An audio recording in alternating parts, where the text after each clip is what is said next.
I declare this to be an unlawful assembly.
Leaders arriving in Pittsburgh at the G20 summit are finding a city on lockdown. The next moment, my eardrums were blasting, and as that happened, I basically turned around, saw about 40 riot police assisted by military. They're closing in. Run! Get out! I told you! You must leave the immediate vicinity. This was the talk of the town in Hardin on Thursday. Mercedes decked out in the City of Hardin Police Department decals and driven by American Police Force members. We're not disclosing the name of our parent company. We know the guy that owns the company, but we've never seen this name before. Excuse me, you just dropped a bomb on us. This is Red Dawn. Foreign mercenary group admitted driving around doing police work with Hardin Police next to their American Police Force logos. This is insane.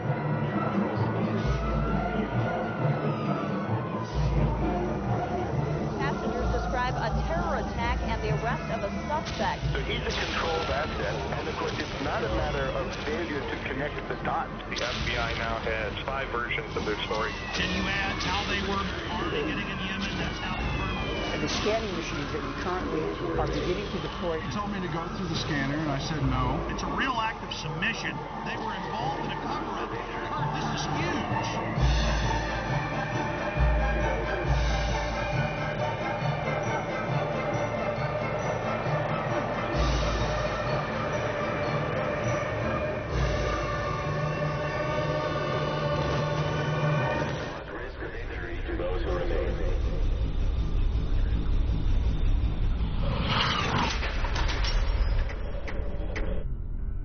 The Federal Emergency Management Agency coordinates the federal government's role in preparing for, preventing, mitigating the effects of, responding to, and recovering from all domestic disasters, whether natural or man-made, including acts of terror. Its beginnings can be traced to disaster legislation passed in 1803 to provide assistance to a New Hampshire town following a fire. Following a string of natural disasters in the 60s and 70s, President Jimmy Carter signed Executive Order 12127 and merged nearly 10 federal agencies into what we now know as FEMA. In March 2003, FEMA joined 22 other federal agencies to become part of Homeland Security. In 2005, Hurricane Katrina hit the Gulf Coast and most notably the city of New Orleans. Federal and local authorities encouraged those who could not evacuate the city to go to the Superdome to ride out the storm, where there would be assistance to take care of them. This is how your government cares for you. This is a FEMA camp.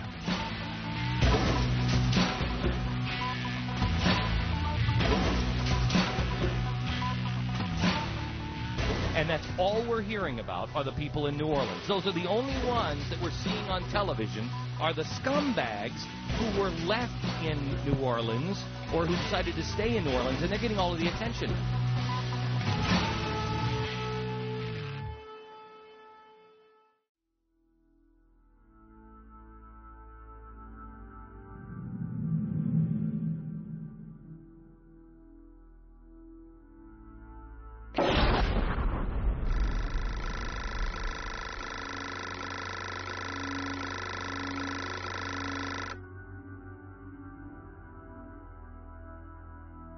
I have made 3 police state films. I have also, written books and news articles on the subject. And the problem is when you cover FEMA camps is there's so much evidence, so many congressional hearings, so many news articles, so many documents. The problem is knowing where to start.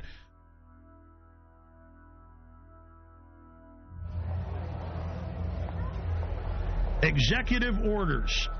This is how they introduce you. See, they're introducing it all. They've denied they're building all this for all these decades. Now as they unveil it, they're putting their PR spin on it. So Executive Order 10,990 allows the government to take over all modes of transportation and control of highways and seaports. That's been reaffirmed under PDD 51, under the John Warner Defense Authorization Act and others. Executive Order 10,995 allows the government to seize and control the communication media. Executive Order 10,997 allows the government to take over all electrical power, gas, petroleum, fuels, and minerals. Executive Order 10,998 allows the government to seize all means of transportation, including personal cars, trucks, and vehicles of any kind, and total control over all highways, seaports, and waterways. Executive Order 10999 allows the government to take over all food resources and farms. Executive Order 11,000 allows the government to mobilize civilians into work brigades under government supervision. Executive Order 11,001 allows the government to take over all health, education, welfare functions. What's happening through the imploded economy that the foreign central banks are engineering?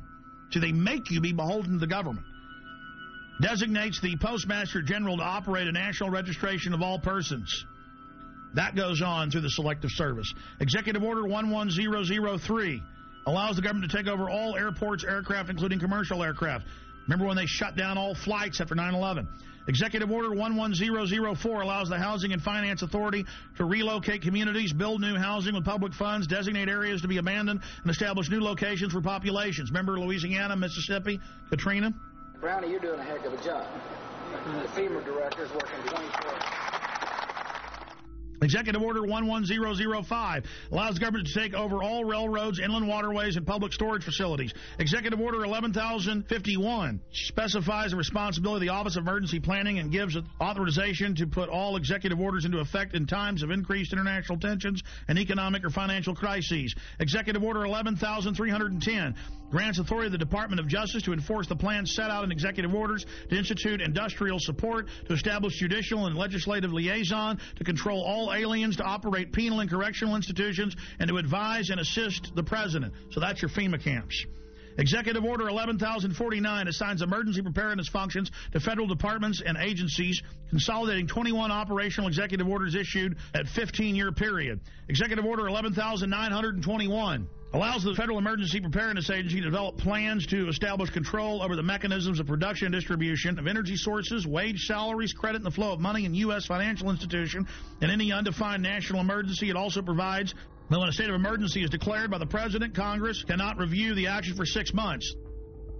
PDD 51 says never.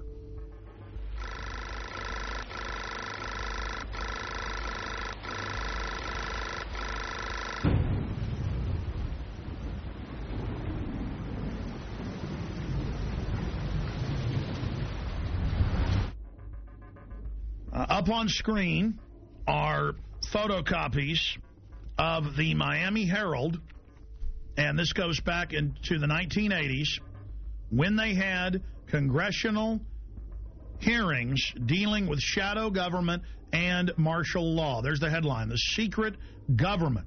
And it talks about secret summits, a plan to take over the government.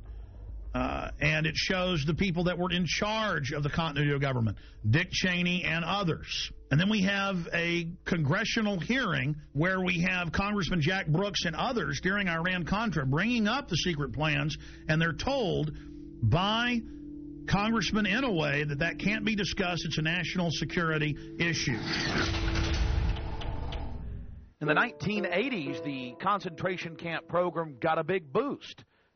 Colonel North, in your work at the NSC, were you not assigned at one time to work on plans for the continuity of government in the event of a major disaster?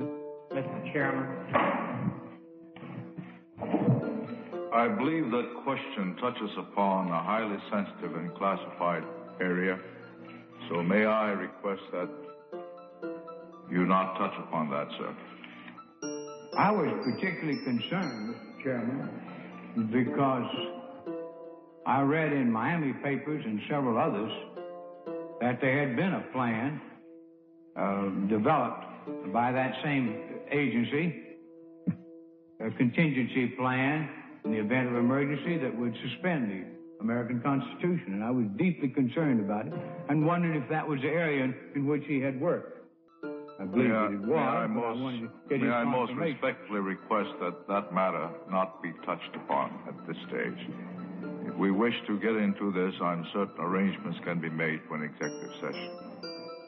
And tragically, the only member who got close was Jack Brooks, and he was stopped by the chairman. But the truth of the matter is that, yes, you do have those standby provisions, and the plans are there, and the statutory emergency plans are there, whereby you could, in the name of stopping terrorism, apprehend, invoke the military, and arrest Americans and hold them in detention camps. Throughout history, criminals get control of governments. They use phony crises to enslave the public. And they're taking your pension funds, they're taking your money, they're raising the taxes on you, they are going to squeeze the daylights out of us all, and that's why they're geared up for martial law and to take the media over, because this is quite a gamble by the establishment. You know, we should have grand juries indicting the bankers and having them turn states' evidence against each other, and this whole criminal shadow government, national security state should be exposed. Everything it's engineered, and bring in total tyranny and start arresting people for their speech. So it either goes into tyranny or into liberty. And believe me, folks, liberty is probably where it's going, because this tyranny is so horrible they've got planned.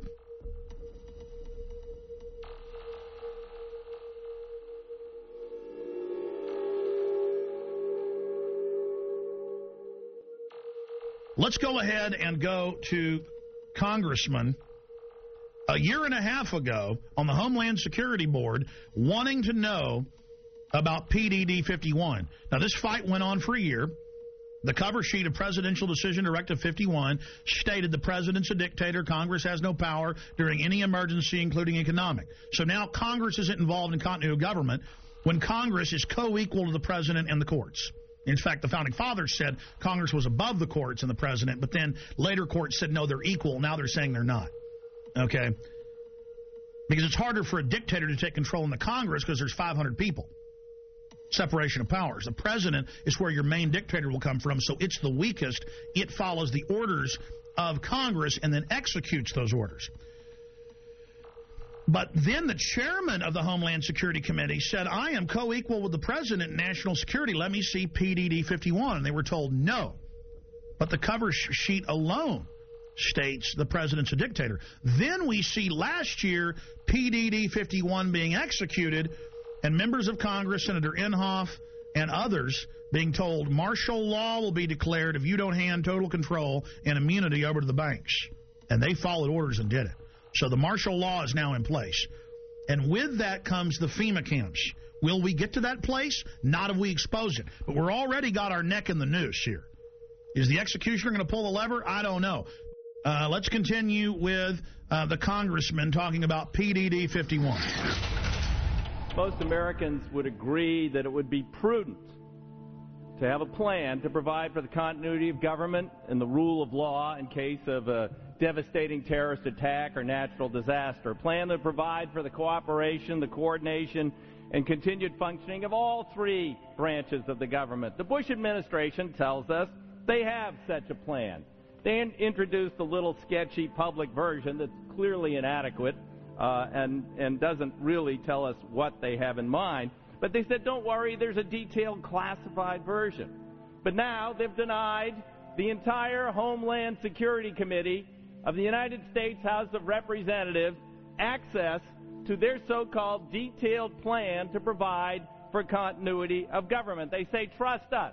Trust us, the people who brought us Katrina, to be competent in face of a disaster.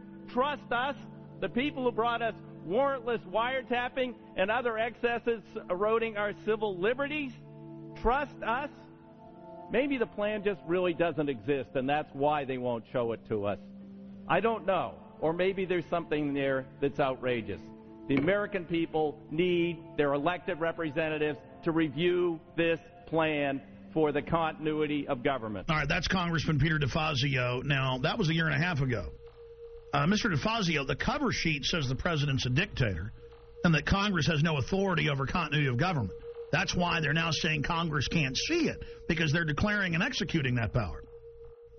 Now, we fast forward a year plus to October 3rd, and here is Congressman Sherman, who we interviewed here on air, other congressmen we interviewed, and Senator Inhofe, saying they marched in and told him martial law will be declared if you don't do this. So we go from the 80s to where don't talk about the martial law plans in the FEMA camps. If you want to know about that, you can know about it in executive session, Congressman Jack Brooks, to, oh, Congress, you're not allowed to see the plans now. To, Congress, do what we say, we're under martial law. The only way they can pass this bill is by creating and sustaining a panic atmosphere. That atmosphere is not justified. Many of us were told in private conversations that if we voted against this bill on Monday, that the sky would fall, the market would drop 2,000 or 3,000 points the first day, another couple thousand the second day, and a few members were even told that there would be martial law in America if we voted no. That's what I call fear-mongering. So we have the congressman on with us. We only have him for 5 minutes, 6 minutes. Congressman Brad Sherman, thank you for coming on, sir. Good to be with you. You know, Wall Street used these panic tactics to get us to pass this $700 billion, well, what the bill really is $700 billion in unmarked bills. They said the market would drop by 4,000 points, blood would flow in the streets, and lions would be devouring children in the parks of Los Angeles. Now that the bill is passed, our economy is still going to be very bad. The bailout money so far has been set aside to buy shares in banks, $250 billion, $40 billion to AIG, and $60 billion yet to be committed, leaving the remaining $350 billion for future use.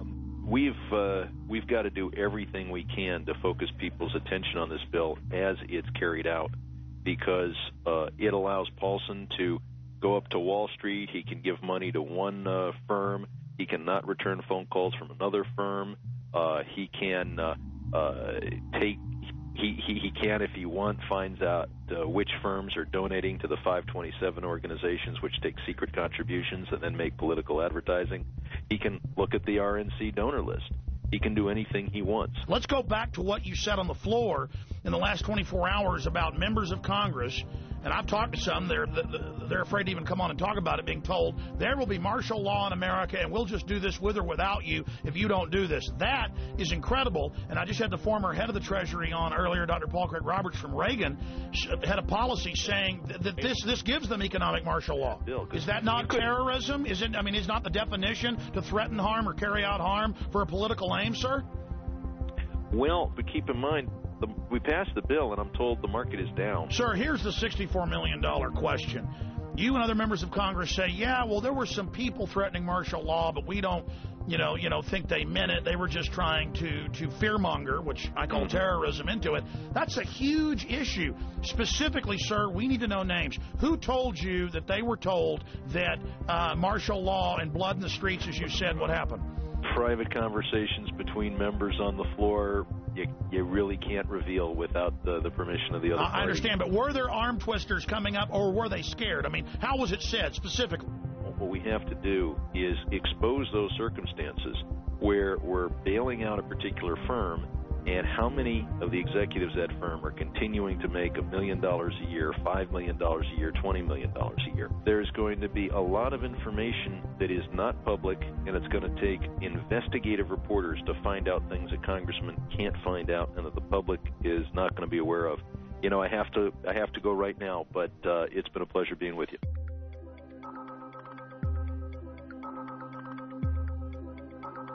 Somebody in D.C. was feeding you guys quite a story prior to the bailout, a story that if we didn't do this, we were going to see something on the scale of the Depression. There were people that were talking about, martial law being instituted, civil unrest, all this kind of stuff. Who was feeding you this information? That's Henry Paulson. We had a conference call early on. It was on a Friday, I think a week and a half before the vote on October 1st. So it would have been the middle, 19th of September, we had a conference call.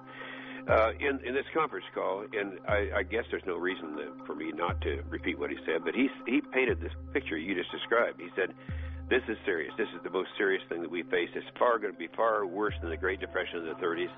And all these things, he was very descriptive of exactly what would happen if we didn't buy out these toxic assets, which he abandoned the day after he got the money.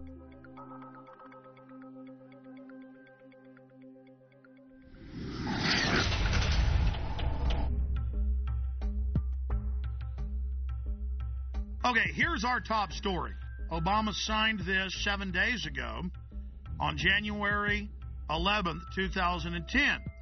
And I spent a few days reading over it, checking the U.S. Code, checking the laws that it mentions, and it ties into Presidential Decision Directive 51, signed by Bush. And remember, Congress wanted to get the full Presidential Decision Directive and accompanying executive order. Would be prudent to have a plan to provide for the continuity of government and the rule of law in case of a devastating terrorist attack. The Bush administration tells us they have such a plan. But now they've denied the entire Homeland Security Committee of the United States House of Representatives. And Bush declared national security and wouldn't even let Homeland Security Committee, which is supposedly co-equal with the president, wouldn't even let them have access to it. But the cover sheet stated that for any emergency, including economic, anywhere in the world, that the executive is over the legislative and judicial, over the courts, over the Congress, which is unconstitutional. It's supposed to have separation of powers. The people aren't supposed to be divided, what the government always tries to do. The government's supposed to be divided so that you can't ever get a dictatorship. Well, this is what the founders said. This is what America is. It's why we love the Declaration of Independence and the Constitution and the Bill of Rights. So President Bush signed this national security directive. And it says the continuity of government program will enhance the credibility of our national security posture and enable more rapid, effective response and recovery. And it goes on. The catastrophic emergency means any incident, regardless of location in the world, that results in extraordinary levels of mass casualties, damages, or disruption severely affecting the U.S. population, infrastructure, environment, economy, or government functions. And under this, the president is over the governors, he's over the legislatures of the states, he's over the Congress, and Congress has no authority. And then Congress asked for the full secret document, and it's still classified to this day. Obama has continued breaking his promise of transparency and has not released the full text of this and other memorandum. Connected into this is his new announcement.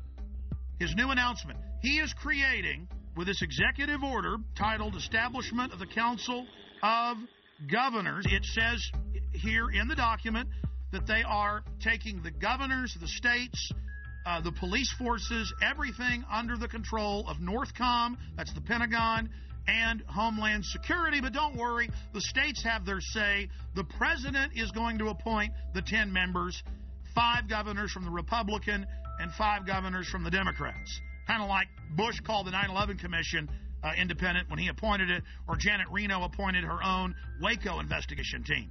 This would be like Hitler appointing his own Nuremberg judges. I mean, or Al Capone had his own court case.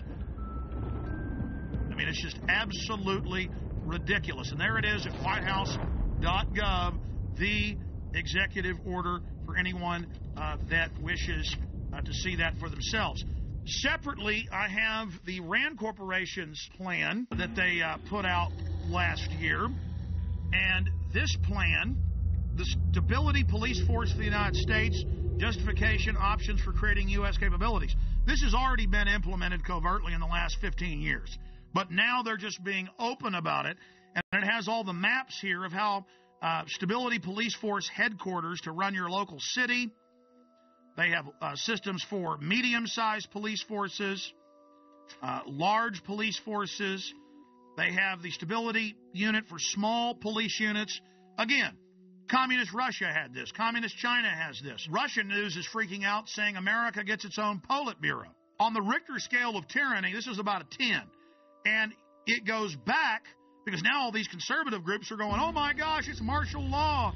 Oh my gosh, Obama's having a big power grab. And yes, he is. But Obama is just the teleprompter reading minion or frontman, just like Bush was. He's just better than Bush was at it. It is the system that's doing this. Big central banks threatened martial law in early October of 2008. Give the trillions, not $700 billion, but trillions of dollars. The overriding issue is we are under martial law right now. In 1986, under Rex 84, they opened 12 secret Army camps to test if they could keep secret while they held federal. Now they hold state prisoners as well. Federal prisoners would then be given a few years off their sentence if they agreed to not tell family about it and to go to the labor camps. It is a labor camp, and under the revised military rules, it allows any U.S. citizens to be put in it under forced labor. Here is the Civilian Inmate Labor Camp Program, Army Regulation 210-35. It's exactly 30 pages long. I suggest you Google Civilian Inmate Labor Camp Program. Even if you don't have a computer, go to the library. This is important. Now, this is the big piece of news. This is to establish setting up prison labor camps, negotiations with correctional systems representatives to establish prison camps, governing criteria, civilian inmate labor camps, policy statement, governing provisions for operating civilian inmate prison camps on Army installations, procedures for establishing a civilian inmate prison camp on Army installations, infrastructure, inter-service, interagency, and interdepartmental support agreements, working with local police at the FEMA camps. In 2002, I published my book, Descent into Tyranny. I've been covering it since 97 when it was declassified, but I put it in my book, Descent into Tyranny.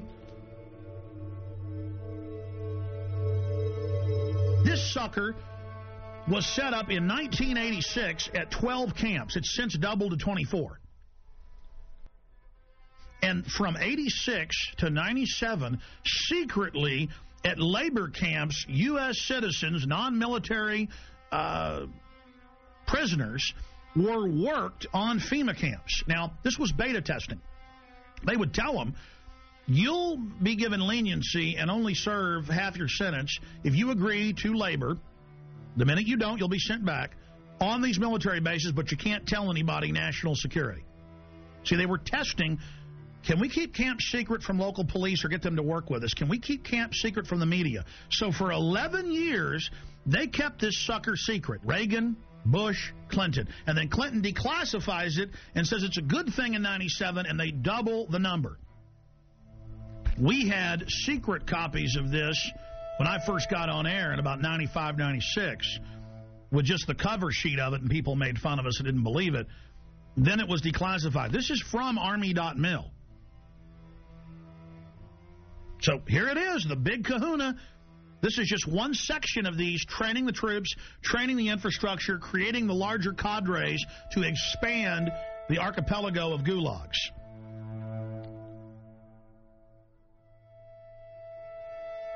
New legislation authorizes FEMA camps in the United States. and it says 6 major camps across the country with hundreds of sub-region camps. Now, if you watch my films and read the documents we put out, that's exactly what we said the camps are and how they operate, because we reverse engineered all this. The camps are already built. It's when they want to openly announce they're doing it that they then pass a law. And they say, oh, all these shut down military bases that they've been keeping refurbished and putting barbed wire facing in and putting in showers and bunks, and we knew that those were to be the FEMA camps. Because in the FEMA documents and the congressional leaks and from people that worked at the camps, we knew, and we would list the camps. Then we noticed when it was declassified in 97 that the very camps that had been, quote, decommissioned under the base closure, because they'd said back in the 80s under Rex 84 they were going to use the camps in Congress. So we said, you want to know where the camps are? They're old military bases, and they're old POW camps from Italians, Germans, and Japanese. Guess what's in here? Guess what's in the bill?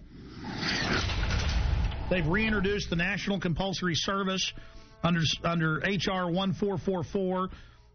It says for mandatory national service. Defense Department announces civilian expeditionary workforce in Pentagon Directive 1404.10. It says management retains the authority to direct and assign civilian employees either voluntarily or involuntarily or on an unexpected basis to accomplish DOD mission. So, see, they're saying they're going to create a 7 million man. That was in the New York Times. The Congress said. I kept saying a million because Obama said as big as our army, as big as the military. That'd be 1 million people. They say 7 million now, and that they're going to draft you into this, and they'll decide, no more draft boards, if you stay here or if you go overseas.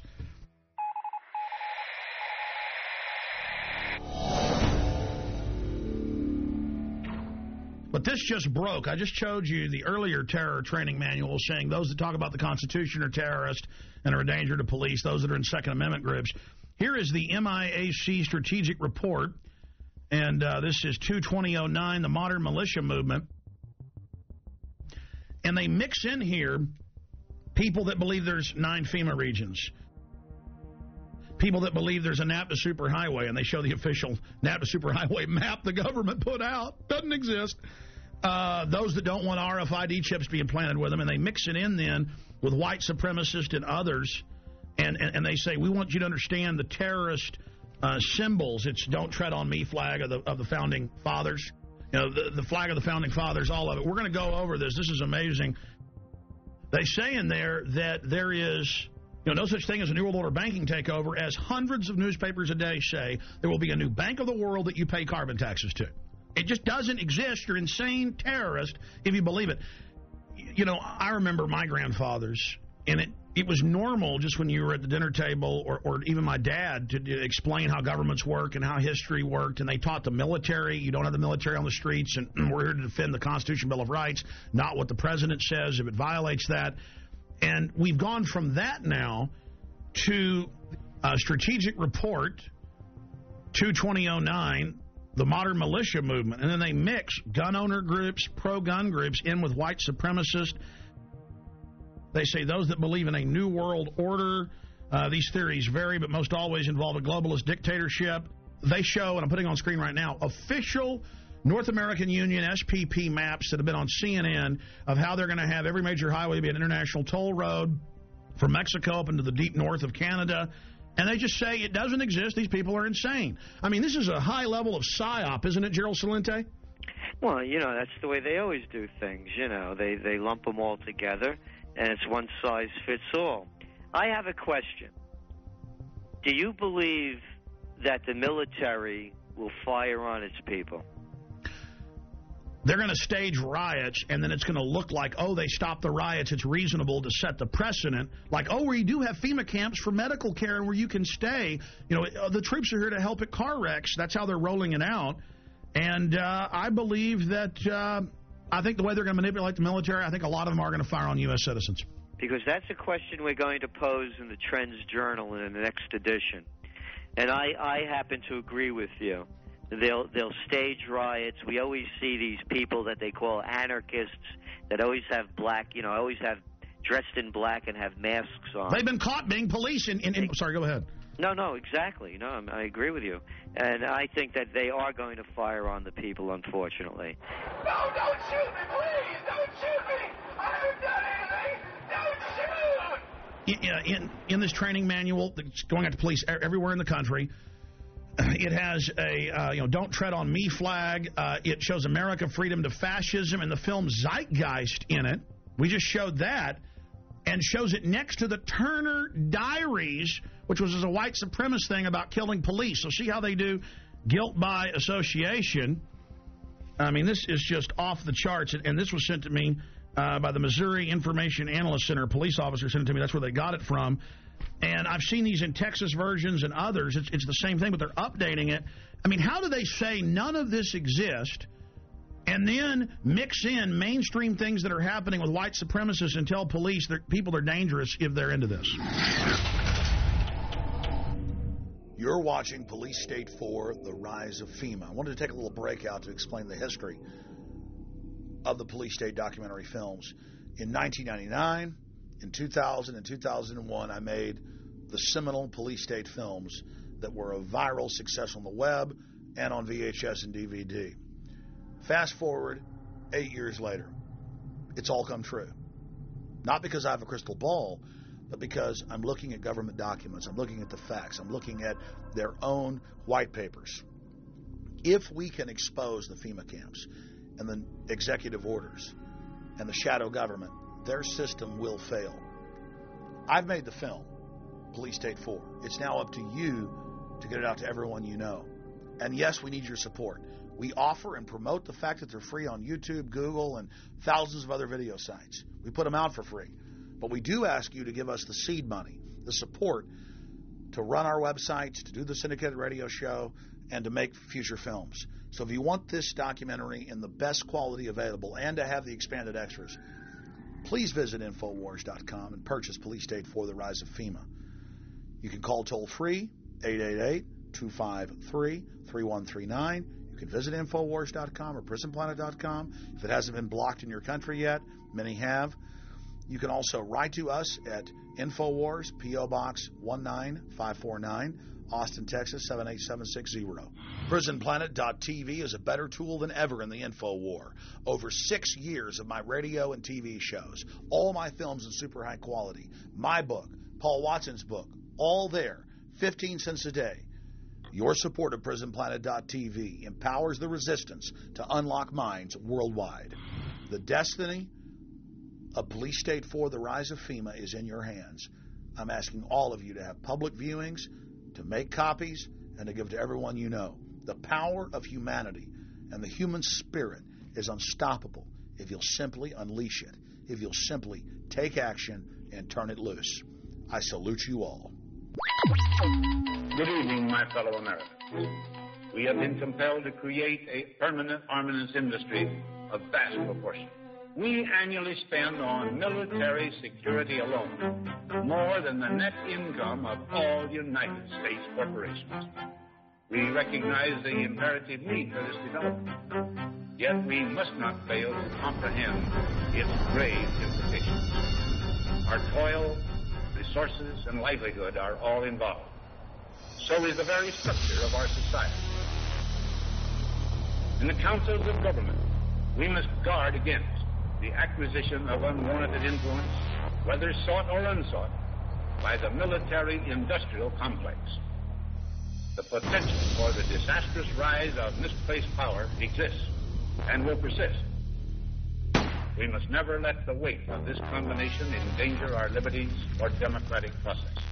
Only an alert and knowledgeable citizen can compel the proper meshing of the huge industrial and military machinery of defense, the prospect of domination of the nation's scholars by federal employment, project allocations, and the power of money is ever present and is gravely to be regarded.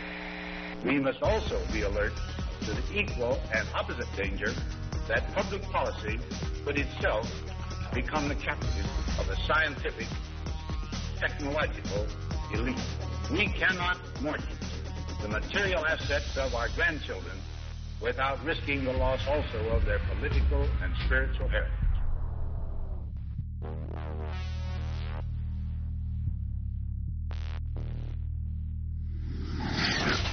Well, I think terrorism is being practiced on the residents of the city of Oakland because many of the retired teachers, retired military people have informed me that they understand what's going on, and it's not anything that relates to humanitarian training whatsoever.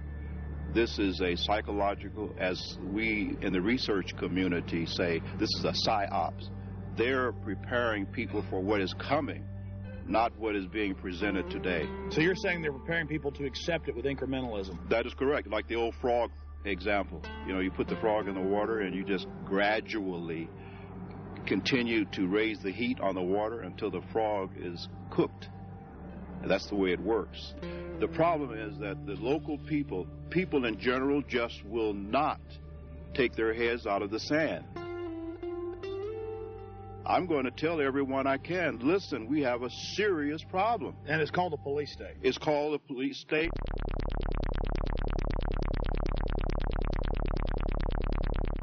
Let's go ahead and get to this. I mean, you want to see, you know, what goes with FEMA camps like a horse and carriage. Troops, militarized police, training with the Army to take over your cities and towns. Let's go ahead and play this YouTube clip, Martial Law is Coming, from News 7 at 11. The scenario was a fake, but the pepper spray and billy clubs used to break up this riot were definitely real.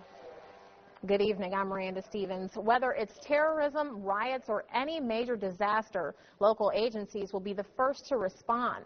That's why Roanoke City wants its disaster training to be as real as possible. Jeremy Butterfield has more.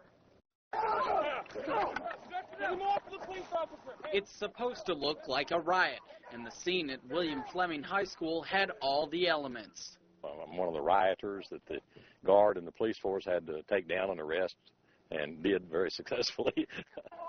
In this scenario, everyone has a role to play. The rioters were ready to fight back as Roanoke Police, Roanoke Fire, local National Guard troops, and members of the Virginia Defense Force secured perimeters and moved in to make the arrests.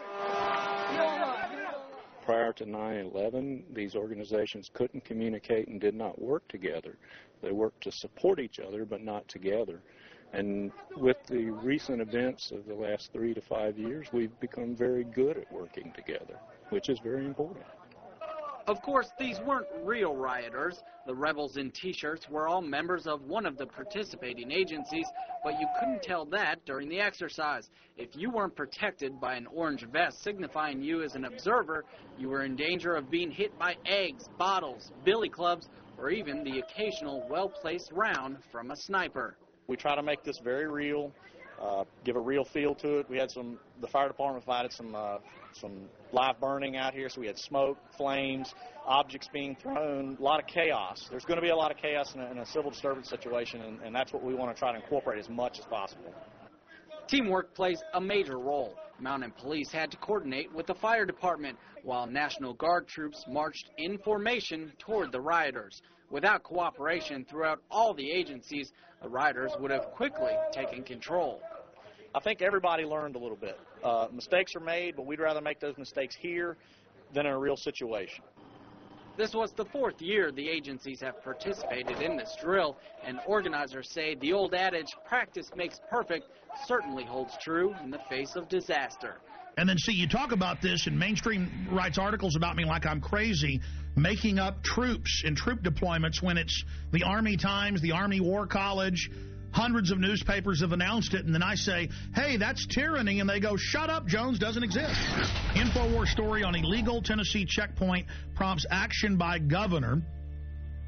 Friday, listeners pointed out local news saying the Army was going to be out, regular Army running checkpoints, searching citizens with police. The governor got called, our listeners called.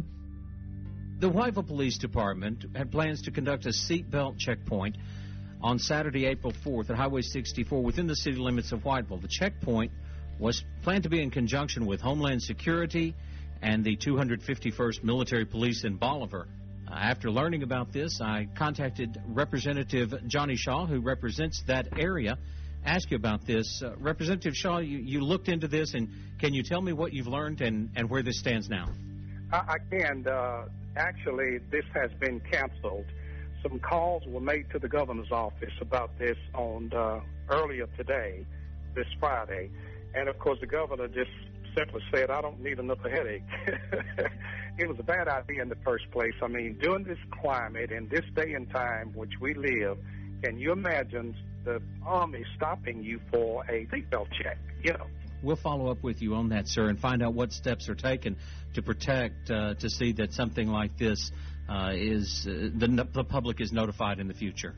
Definitely we will, because the public should have been notified if it was going to happen. And I'm going to make sure that I call all of the local authorities and ask them not to do this anymore. But if they should even attempt to make sure that they contact people like myself and make sure that people are notified as to what is going to happen.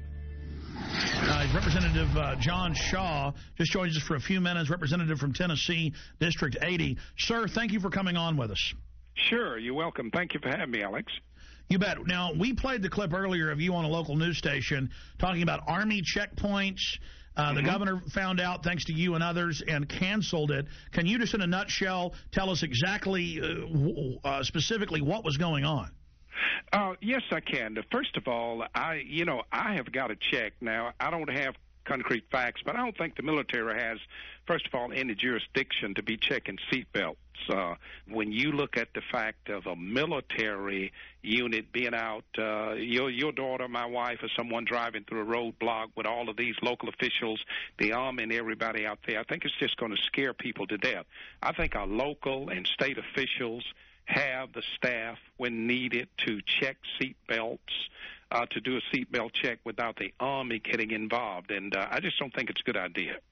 Well, obviously, sir, I don't know if you've heard, but yes, it still violates posse comitatus. They haven't completely removed that 1878 law. We know in Mexico and communist China they have troops on the streets. This is a sign of a banana republic, of a third world police state, so that we don't want that. But the larger issue here is that they've announced Homeland Security wants to put 20,000 regular Army troops to patrol America. The Naval War College, the Army War College has said their new job will be engaging us, combat with the American people to stop an insurrection against the banks. So, A, are you aware of that? B, can you tell us specifically what units, why the Army was going to be out running checkpoints? Well, I got this news late on Friday, and when I got the news, I immediately jumped on it to try to call some local authorities that I knew first to see what was going on. And when I made the call, I found out at that point in time that the governor had already made the decision to cancel this, and which I was very proud of that. But I am not aware of Homeland Security doing this. I did hear that they would be involved in this roadblock issue on last Friday, but I am not aware of the other part of the question that you asked. Okay, specifically, though, when you talk to the local authorities, whose idea, where did it come from that regular Army is going to be out running checkpoints? I mean, a checkpoint is unconstitutional if you don't have warrants and it's random for the police to do. Now the Army? I mean, again, sir, this is suddenly happening everywhere. This is part of a larger plan. So we as detectives are asking you, any other little tidbits you've got about who was behind this?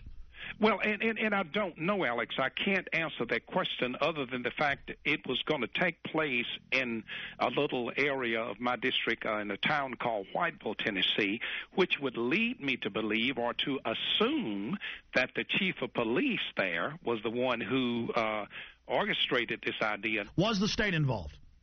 Not to my knowledge at all. Okay, so the governor had to say no. So this is what we always see. The Army then probably approached some locals as part of their covert acclimation program. And State Representative Johnny Shaw, we appreciate you speaking out against this. We appreciate the governor saying no to this.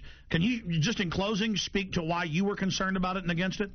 Well, again, I was concerned because I think in this economic climate, or in this climate that we are in, well, can you imagine your wife, your daughter, my wife or daughter, even son driving up to a checkpoint with Homeland Security, the military police, the state police, if they were involved, and then, of course, all of your local authorities, it's going to make someone think something bad has happened in the community, and I just don't think this is a good idea. I think it would have been a scare tactic that would have been hard for some of our citizens to get over, or maybe some of our senior citizens, and I'm totally against this kind of a tactic, and I'm going to do my best as a state representative to see that this does not happen again in my district and hopefully nowhere in the state of Tennessee.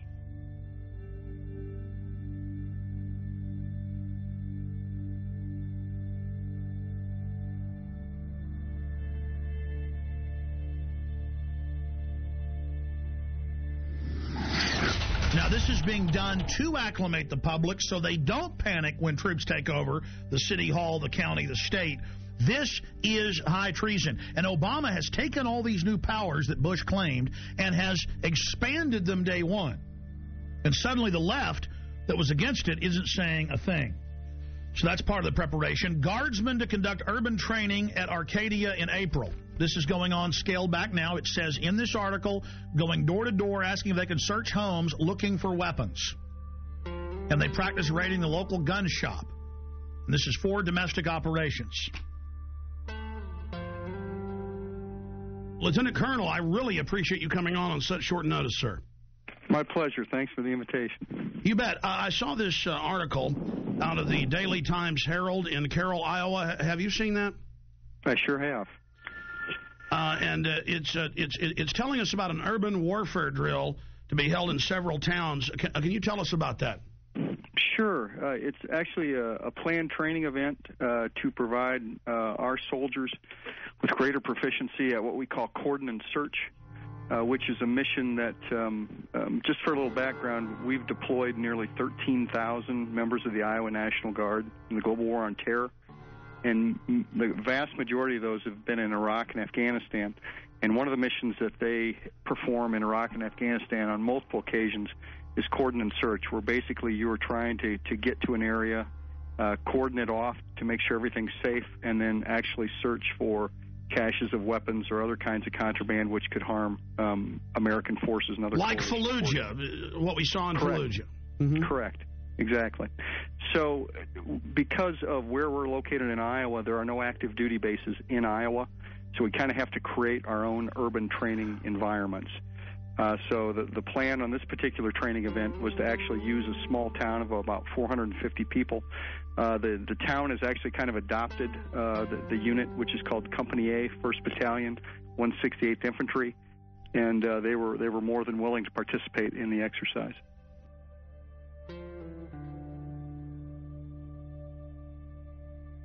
Going through this article, I mean, explaining exactly what they're going to do door to door with the houses, what the checkpoints are going to be simulating. Sure. When you're talking about cordon and search operations, you've got several different rings of security that you've got to provide in a particular area. And then it's important that people are treated respectfully as you go house to house, as you're looking for certain items, particularly in our experience in Afghanistan and Iraq, looking for weapon caches, whether those have AK-47s, RPGs, rocket-propelled grenades, that is, any kind of ammunition or any kind of improvised explosive devices, et cetera, et cetera. And our job, when we go on a cordon search, is to locate those kinds of items. And then there might also be persons of interest that we're interested in that coalition forces want to talk to or apprehend. Well, let's just boil it down to this. I have video of Army and Marines with role players screaming, "I'm an American, please don't put me in the camp," and the military trying to confiscate their firearms. I mean, certainly you've heard the Army Times and the new directive from Secretary of Defense Robert Gates that they will use the National Guard under federal control for civil insurrection. Are you saying you're not aware of that? No, I'm certainly aware of that, absolutely. But I think you have to look at the role of the National Guard historically. Is that historically we are used in states for disasters overwhelmingly. And our job is to, number one, be ready for our mission federally, which is to go to war. And number two is to help our fellow citizens here in the United States of America. Those But are the Army things that we prepare for and train for. The Army War College 3 weeks ago issued a report saying they're shifting a lot of their focus to engaging the American people and directives on engagement with the American people under NORTHCOM. Well, you got to remember that the National Guard, 99% of the time, if you're talking about peacetime, belongs to the state in which they are located. Only on occasion do they become federalized. One of those examples, of course, is being mobilized and deployed to go to war or peacekeeping or other kinds of federalized missions. But other than that, the National Guard generally in peacetime belongs to the governor of that state. Well, you're pretty informed on all these issues. Obviously, you're right in the middle of it. Did you hear about the mainstream news articles about Marines in California and other places helping at DWI checkpoints with citizens? Would that violate posse comitatus? I'm not aware of that. With respect to active duty military, that's called Title 10 when you're on active duty, and they're not allowed to participate in certain kinds of operations under the Posse Comitatus Act. Does that sound like freedom to you all over the country to have the National Guard at big events like at the Kentucky Derby and the Super Bowl searching bags? Well, I think if you're talking about keeping Americans safe, it's our job to do whatever we can to help them with that. And if our job happens to be to detect weapons of mass destruction or other kinds of things that could harm a great deal of people, that's what we do. Now, here's your Pentagon Channel report. The Kentucky National Guard was part of the massive security force required for this weekend's Kentucky Derby. Officials say that 360 Guard members were on hand at Churchill Downs to help support law enforcement efforts for the first leg of horse racing's Triple Crown. Now, the troops took care of crowd and traffic control, provided 3 choppers and crews for aviation support. Officials at the track said that more than 150,000 fans turned out for the race. Police only had to make 44 arrests. International media, government staffers, and protesters. Thousands of them, all waiting for the G20 summit to begin. World leaders arriving in Pittsburgh for the G20 summit are finding a city on lockdown and already hit by violence. By order of the City of Pittsburgh Chief Police, I hereby declare this to be an unlawful assembly. I order all those assembled to immediately disperse. The G20 basically represent the largest nations which participate in the Western banking cartel, which I feel is behind a lot of the pain, anguish, and misery that exists in our world today. They would like to come up with one central bank for the world to replace the dollar standard, and also have international regulation, massive expansion of the WTO regulations into the financial markets. You must leave the immediate vicinity. If you remain in this immediate vicinity, you will be in violation of the Pennsylvania Crimes Code, no matter what your purpose is. It's hard that it's setting up as like an us versus them when we're all in the same class. We're in it together, and they're protecting the interests of the world's billionaires. Anytime I've been on a march or anytime I've been arrested, it has been peaceful on our side. It's the state are the ones that cause the violence. You must leave. If you do not disperse, you may be arrested and or subject to other police action. Other police action may include actual physical removal, the use of riot control agents and or less lethal munitions. Ladies and gentlemen, this is breaking news. Do you know why my crew is not live with us right now, why they were out of contact? They are under sustained LRAD sound cannon attack. They rolled these out at tea parties in California and other places. First time I saw them was 2004 in New York. They have the National Guard engaging American citizens right now with deadly acoustic weapons that damage the middle ear. This is happening right now in Pittsburgh, Pennsylvania, while the G20 in mainstream news is getting rid of the dollar, bringing in world government against everybody right now. Listen, this is such a police state there that they tried to talk to the military and talk to a spokesman last night. Defense Link put a press release out, and they said, no, we're not going to talk to you, get out of here. Then they got their license number, had the police pose as Alamo rental car people from the county there, Allegheny County in Pennsylvania. They called them and said, your car's got no brakes, bring it in. And they said, well, we're in the coordinate G20, we're news reporters, we can't get out till tomorrow. And they said, well, that's fine, because I'm a police officer with the Army and FBI, and you've all been put on terror list, and your life's over, boy, and we know you're a terrorist, and you were sneaking around the military base and ran. All lies. Thank you very much. Okay, so I just went over. They're going to have a guy come out and talk to us, or they said they'll get us a number to contact. He said the PAO. This is probably him right here. every 30 seconds, saying disperse, disperse. We've got them. Let's go to live now. Here they are from Pittsburgh. G20 under attack.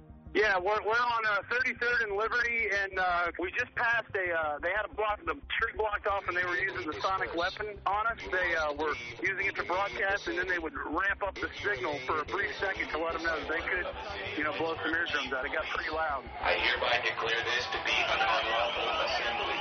I order all other police actual physical removal, the use of riot control. Everybody dispersed, though, when that started happening. The largest group, went through an alleyway. They're driving right past me right now. Get them on tape. With the guns. They had two of them. They were using them to broadcast messages in Spanish and English. That's the engine right now. You can hear it passing me. And there's a guy sitting on top. The police I'm seeing now are in full riot gear. Are they the police, though, wearing the National Guard bottoms? It looks like Border Patrol. I've seen Border Patrol here, too. They have the dark green Border Patrol uniforms. So federal police in the middle of Pennsylvania. I find it very ironic that it's happening on Liberty Avenue. Very ironic. Burmis, I want to be clear about this. They were shooting you guys with this. Douglas was saying it was hurting. What was this like? The decibel level was very, very high. One moment I was covering the front of the protest.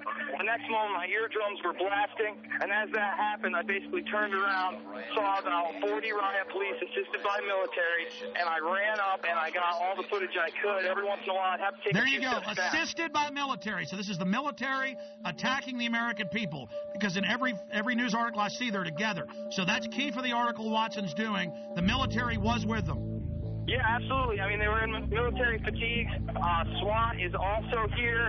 I got a good shot of one of the military personnel who was on top of the Pittsburgh paddy wagon. Basically, most of the Humvees in the military were cordoning off at checkpoints on main streets in the main city of Pittsburgh. They were in full military fatigues. I mean, these weren't just the pants. They were the tops. There's no doubt that there's military here, Alex. I approached them. I asked them what their mission was. What's the mission? You can't say? Sir, what would you have to say to critics that say this is a violation of posse comitatus? I'd say that you need to talk to my PAO. You know what posse comitatus is? No. No? Separation of military and police? Be the first military guy to tell me what it is. I've asked about a dozen today. No, but nothing, right? And it was the standard boilerplate answer of, we're just following orders. We're just here to support law enforcement. That's all we know. We're here to protect United States citizens' rights to peaceful protest. Unbelievable. Global leaders meeting openly in mainstream news to get rid of the dollar and bring in, quote, global governance. This is the end of our country, and the police and the military are acting like people that don't like it are pure scum and terrorists because the DHS has trained them to do that. Here come the anarchist staging. Here they come right now. They just grabbed the dumpster. They're flipping it over. Video it! I got it on tape right now. Oh, I don't want to put you in danger, Jason, but if you follow that stinking Fed, is it a big guy? It was 3 people, and of course they had masks on, Alex. Briefly, tell folks about last night. You guys pull up to the gate. You asked to talk to the public information officer. They called the police and lied and said that you were sneaking around. Yes, sir. How's it going? We were responding to a news story that the National Guard was going to be masked to go into Pittsburgh. And can we get a comment on that? Sorry, we can't make any comments, sir. Do you have a press guy we can talk to? We then pulled off to the side of the road where they instructed us to. We waited around 15 or 20 minutes. A representative came back. Immediately, he was hostile towards us. He did not like our credentials. Hey, guys. Hey, good evening, sir. Look out your head. My name's Rob. Okay. We're out of Austin, Texas, Channel 10. Okay, can I see your credentials? We tried to get as much information as we could. He refused to answer our questions, so then Rob asked him for his information and where we could contact him. Tomorrow, if we could get a word with him, he then gave it, and we left. Speech, freelance reporter? Yes, sir. Okay, so what are you looking for? Well, we're following up on a report that we got, and it's that we read. It said there's 2,500 troops that are going to be deployed into Pittsburgh for the G20 for security. Once again, do you have? I'd like to talk to your editor. I'm more than welcome to. I'm more than willing to do this. So you got somebody back at the station I can talk to? You guys have credentials for the G20? I can't. The middle of the night, you come here tomorrow. We'll see what we can accommodate you. we're not going to... I mean, we only got a few questions, man. Yeah, we just have like 4 questions. The answer is no. Not going to comment. No, I'm not. That's okay. We're going to deny the interview. If you get some credentials to get some that I can work with, I'll do the interview. We didn't run away from anything. By the time that we had left, turned around, and exited the main military facility, there was another car parked on the other side of the road, waited for us to pass, followed us for an exit, then got off. And then we were shocked when Douglas got a call trying to entrap him and have us go return our rental car for, quote-unquote, 2 more free days. When we didn't fall for that, he then came clean and said he was actually military personnel, and he wanted to know whether or not we were terrorists, Alan. And then he told Douglas, you're on a list now, pal, for the rest of your life. Yeah, he did. With pleasure. You ran from them. Is that true? Absolutely not. Can I have your name and number so we can call you tomorrow? Sure. Okay. 17821. Chris Cleaver. All right, thank you. Okay? Thank you. I need all info warriors, anyone in the Northeast, anybody in the Midwest, to go to Pittsburgh now with video cameras. The troops are bought and paid for by offshore banks. The Republic is falling right now. They are openly destroying our precious Republic right now. They are openly bringing in martial law. They have troops deploying in every major city. This is just another beta test. We need everybody to go to Pittsburgh who loves this country. Come with cameras, radio host. Everybody needs to get there and needs to expose these people. And we need people to follow the anarchists. They're going to go back to military installations. It's happened in every case. We proved it in Denver. We proved it in Ottawa. We proved it in Seattle. We proved it in London. We proved it in Genoa. We prove it every time.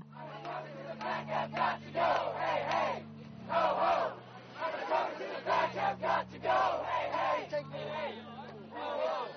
It's funny to mock our friends, right? To think that's funny.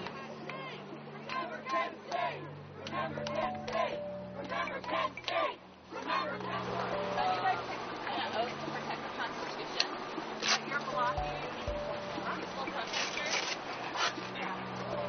My son would never do anything like this to his own people. Hey, Alex. Cindy, you've now been hit by the Army and police. This is like Kent State with sound weapons. This is huge news, and it's nowhere on TV. Cindy, tell us what happened. We're just trying to get to downtown so we can exercise our freedom of speech, Alex. And they're blocking peaceful protesters. We don't have any weapons. They're blocking us with the most disastrous, horrible weapons that they can think of. And so, yeah, it's just really awful down here. They have your LRAD. The LRAD was used in Iraq and Afghanistan against insurgents. You're now using these weapons against the American people. How do you feel about that? This is all about training you that you're not supposed to protest and demonstrate. That's why the police pose as anarchists in every case. They've been caught over and over again. This is how the Republic falls, with the stormtroopers in the streets and the world leaders coming to our country to sell it out and the mainstream news reporting it. You guys are hurting your own people here. I order all those assembled to immediately disperse.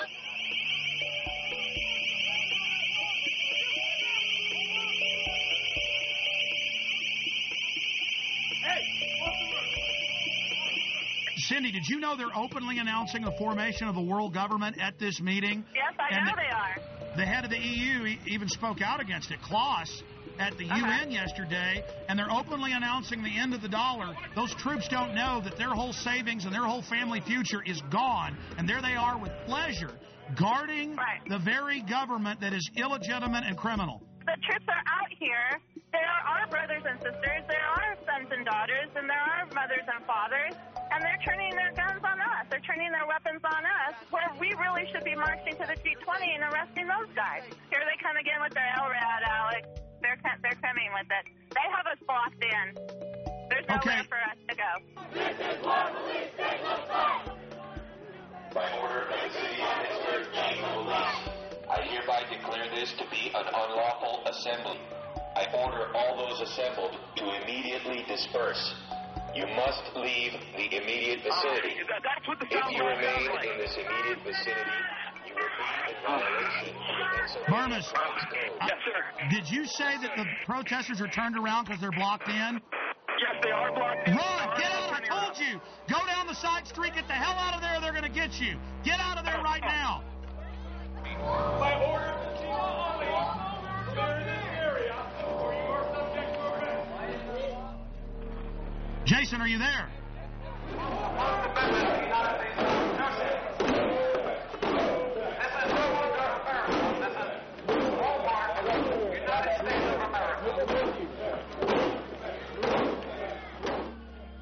Amazing to have Burmis and Cindy Sheehan and all these people together. They're standing against tyranny. She lost her son. And the military will follow orders, and that's all this is.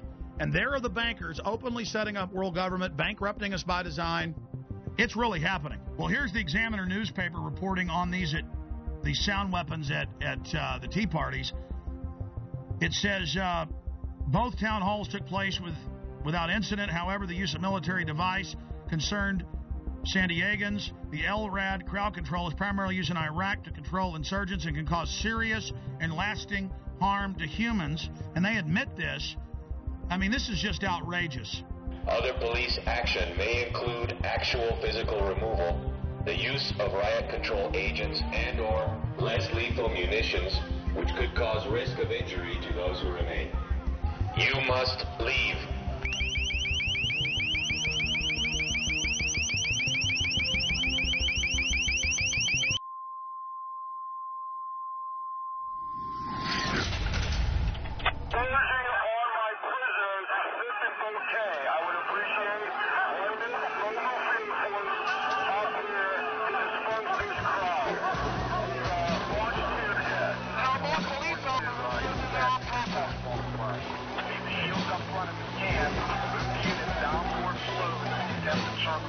We have units coming up through the park. Pushing towards the park.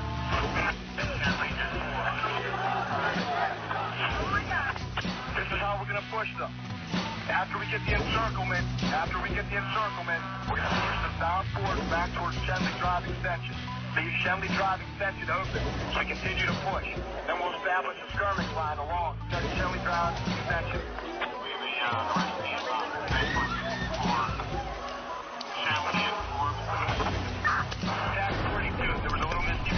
On my order, but now we're attempting a encirclement in the park. The police began to charge following the initiation of the tactic they called kettling. So called as to reflect the purpose of a kettle, to hold in water and heat it until it attempts to boil over. They're closing in. Get out of there. They're going to arrest everybody. And the police, he said, the last thing were coming from 3 ways, blocking them in.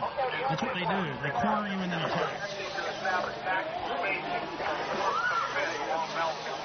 Stand by for gas deployment.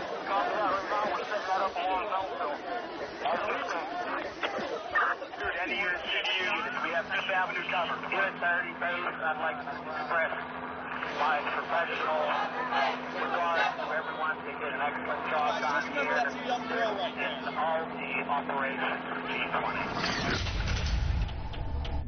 Now, let's go ahead and go over these articles. Brigade Homeland Tour starts October 1st. 3rd Infantry's 1st BCT trains for new dwell time mission. Helping people at home may become a permanent part of active Army. And then you read this, the Washington Post reported it, everybody else did. It says, for riot control and civil unrest during a collapse of society. Then the Army War College came out a month later and said, yes, we're preparing to engage the American people. So there's that going on. So they have to have troops to take you to the FEMA camps. Washington Post, 20,000 more U.S. troops to be deployed for domestic security. They then expanded and said it won't be 4,000 troops, it'll be 20,000. Now they're saying, oh, it'll be 40,000 regular Army troops. The very troops that were in Baghdad doing gun confiscation, the very best troops they've got. Here's another one. Marines admit security force to operate inside U.S. This directly from the Marine Corps' own website. And they did it with role players, practicing confiscating people's guns. Here's another one. Unit learns skills to fight different enemy. And this is out of the American Force Press Service.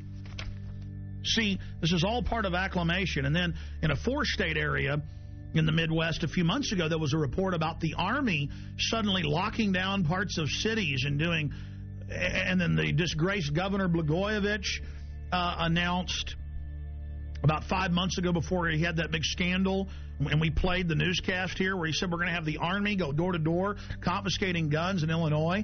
And then we have the first time the Army got called into New Orleans, going to the high and dry areas with the police and FBI.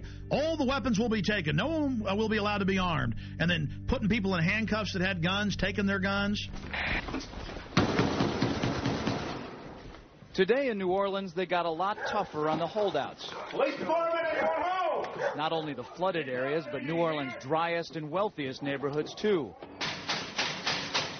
Police department! The police and National Guard going street by street, house to house.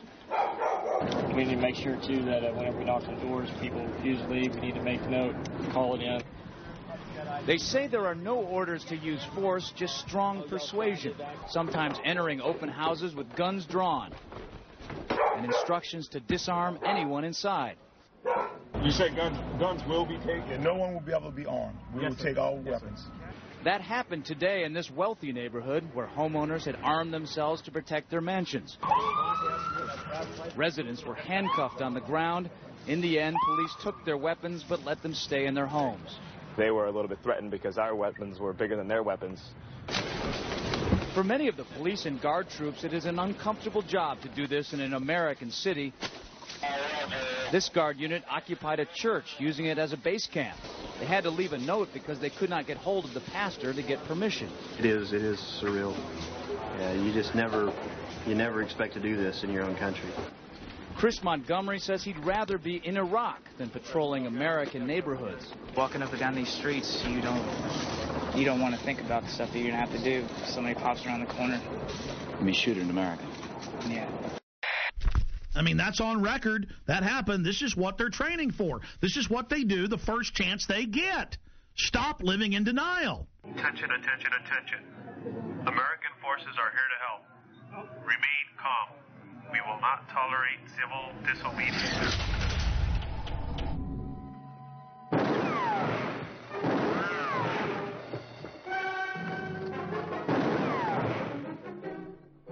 Throw the gun away, Mr. Randall. Go on, throw it. Don't fix, mister.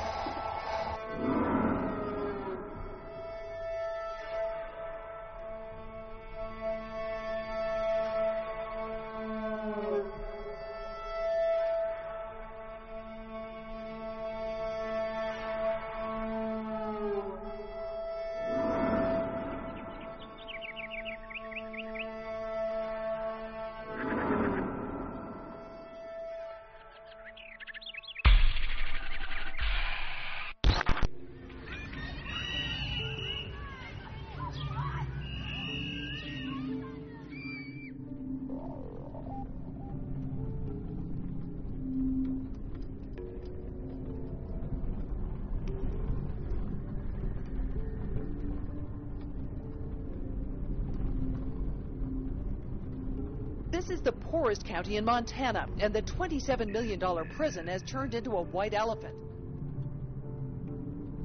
Because there are no prisoners, Glenn and Ray Perkins got laid off after moving to Hardin to take guard jobs.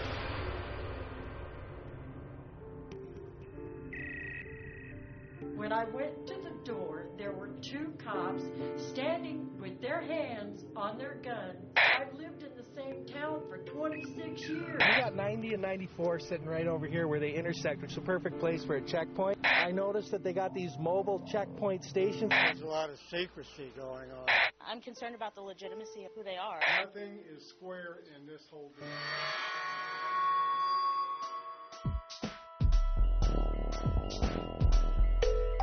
I cannot let my grandchild grow up in this kind of thing.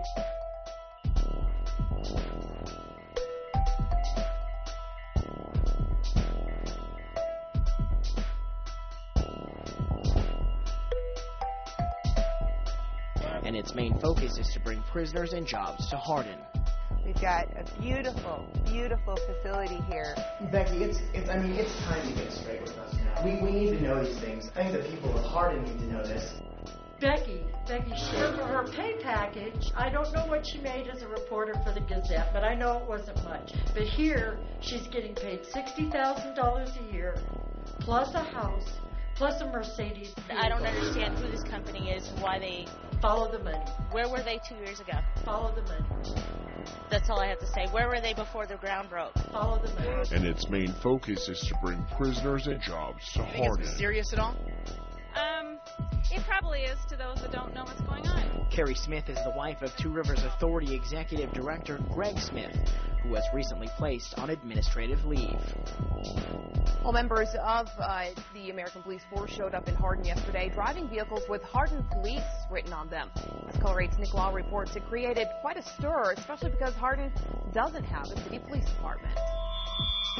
This was the talk of the town in Hardin on Thursday. Mercedes decked out in the City of Hardin Police Department decals and driven by American Police Force members. Two Rivers Authority officials say having APF patrol the streets was never part of their agenda.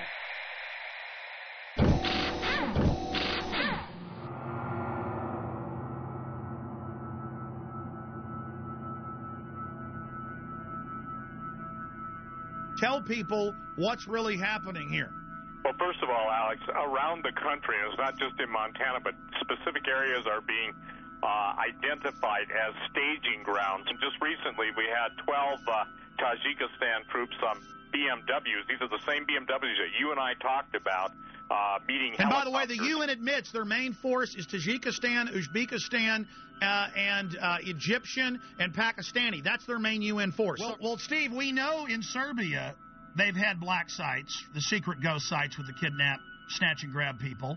Absolutely. We know that they're in Tajikistan, Uzbekistan, Pakistan. We know they're in Egypt.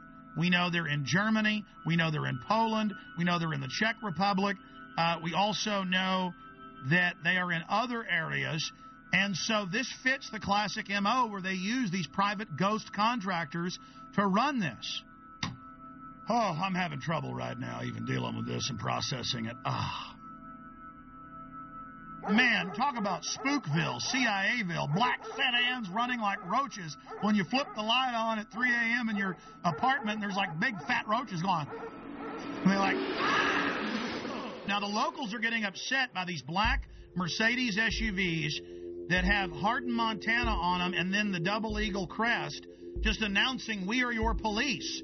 This is insane. Men with foreign accents stomping around. I mean, this is Red Dawn happening. And the local officials are going, yeah, we've been told they run the camp and that they run the town now. I mean, this is Twilight Zone.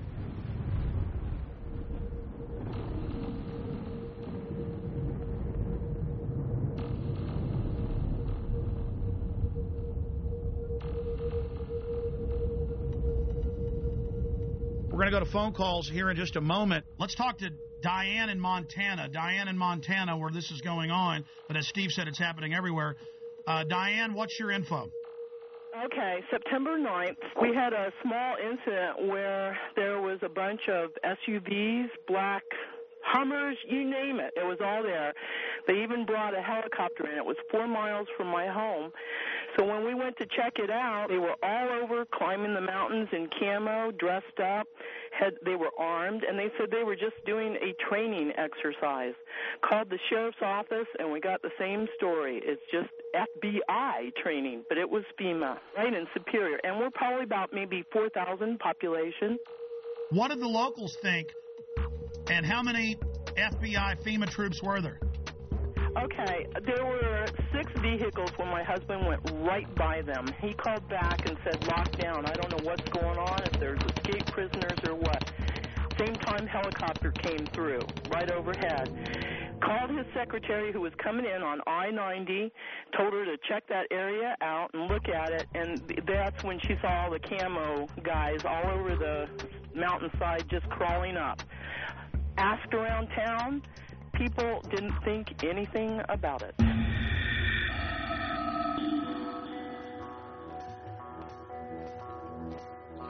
We now go live to Alex Jones on the ground in Hardin, Montana. Alex? Okay, we just got a tour from Becky Shea, the former Billings Gazette reporter that's now the PR spokesperson for this facility for American Police Force. She admitted that it'll be a foreign paramilitary mercenary training facility. She admitted that it's going to be a detention facility. The point is this is just off the charts. They're now doing massive damage control.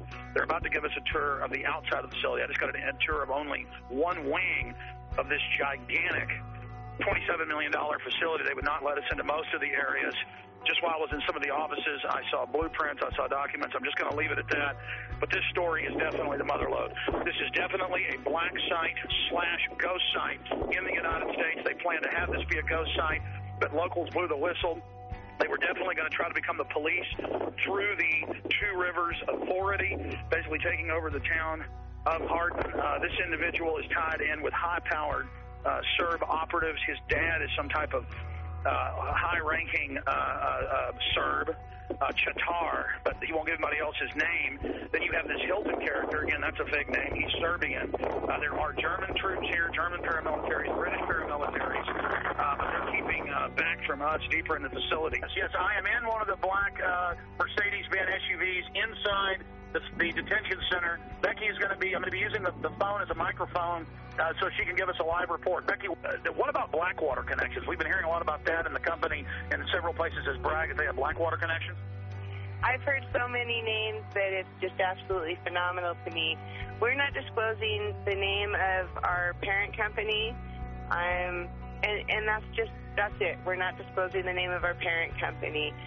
We stand alone. Oh, there's a parent company. Well, there is a parent company of American Police Force. There is an umbrella company. American Police Force stands alone as a corporation, and we are American Police Force. We are who we are. But if it's a secretive group owned by a secret group and it's headed by a 14-time felon, and then they were putting police decals on their vehicles the first few days, I mean, don't people have a right to be a little bit concerned about this, Becky? There are newscasts for saying they wanted this to be Guantanamo Bay West. That was on CNN. That was not American Police Force, and I'd ask you to go back and recheck your sources. That was too. So they've not been requesting to have this as a facility to hold detainees? No, sir. And please, everyone listen carefully. Two Rivers Detention Facility will not hold Guantanamo Bay nor other multinational offenders. We're a minimum and medium. Why did I see documents on the wall, blueprints saying foreign alien detention facility? This is real. This is a ghost site / black site that we have on. This is a FEMA center they want to hold. She was telling me, I saw blueprints all over the place, scanning them quickly. I was walking through the facility, and she'd say, "Oh, don't take that," or "Don't show that." Where it was saying alien detention, troop barracks, processing facilities. She admitted they're going to do training to process people and to go out and set up checkpoints with CAT scan scanners, is the way she calls it, scan people's goods. So this is a huge processing center. I don't think she even knows everything. She seems pretty freaked out. She gets hired and finds out all this. And we went and interviewed bed and breakfasts, because there's hardly any hotels here. At two of the places, they said, "Oh, absolutely. Germans, Czechs, Brits, a lot of Serbs, really hardcore-looking people, won't pay in cash, act really suspicious. They've been here for a year. I mean, this is insane, what we're dealing with up here. And they're just trying to act like it's all fine. We're not going to tell you our parent company. Everything's fine. Everything's wonderful.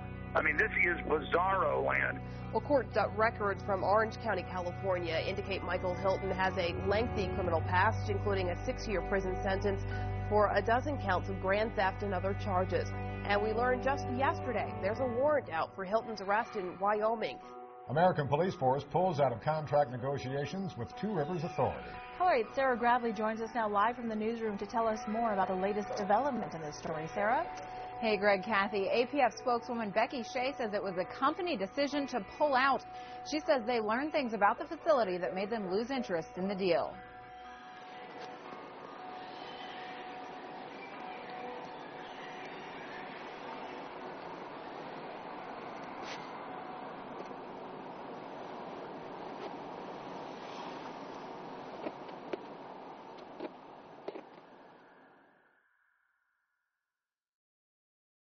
Interrupt our regular program schedule for a special report.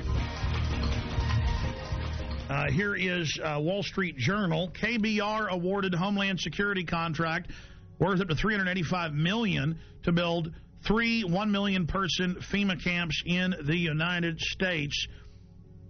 It says the ICE detention and removal operations program can be used for illegal aliens and for U.S. citizens and for other emergencies. Here's the New York Times. Halliburton subsidiary gets contract to add temporary immigration detention centers. Just like under Rex 84, the documents came out in the 80s. They said the cover would be for illegal aliens, but it would be really a martial law takeover plan to suspend the Constitution and take over the media. So there's the New York Times we have saved up on prisonplanet.com.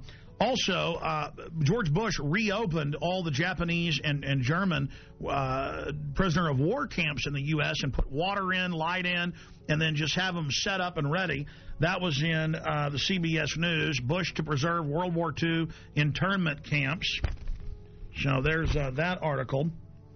Pentagon paying for fake news in the U.S., White House paying for fake news in the U.S. It's now in the tens of billions every year. This is what's going on.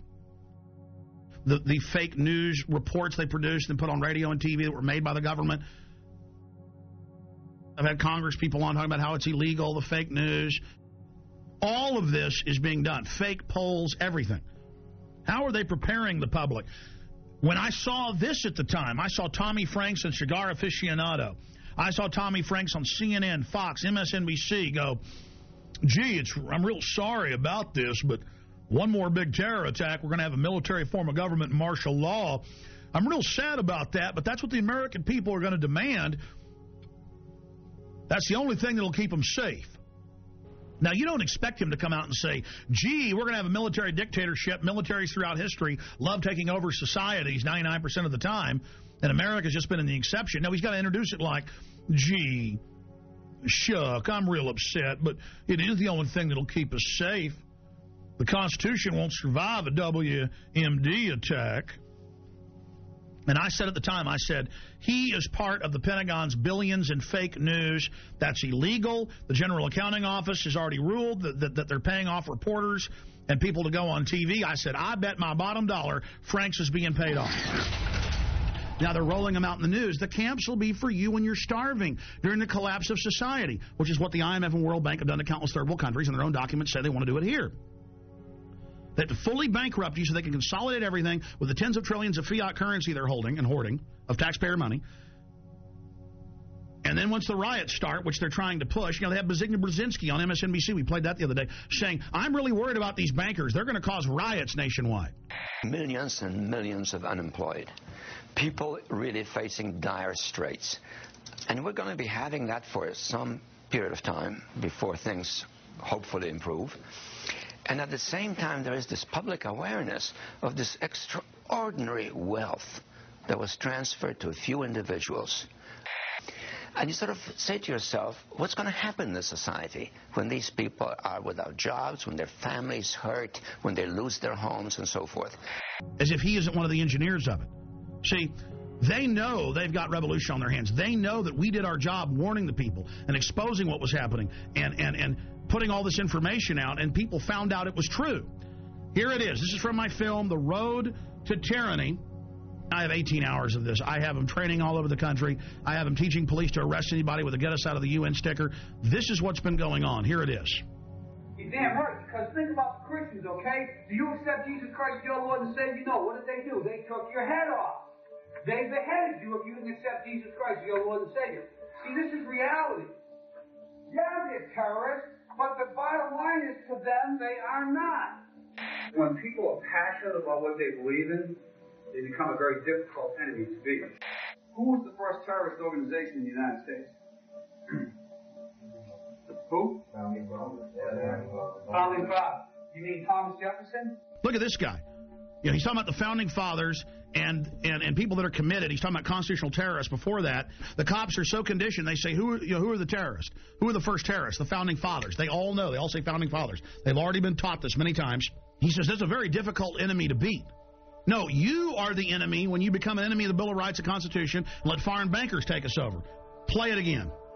The guys who we call our Founding Fathers, George Washington, Mr. Honest, who cut down the cherry tree and admitted it, is the same guy who signed death orders, if you will, on members of the British government, the British Crown, who they wanted to eliminate because politically they had influence in certain pockets of the United States, at that time the 13 colonies, and they wanted to divide and conquer. They may get a whole lot of civilians, and hey, I'm going to be honest with you, okay? If they killed 10,000 civilians tomorrow with a biological agent, that's too bad for them.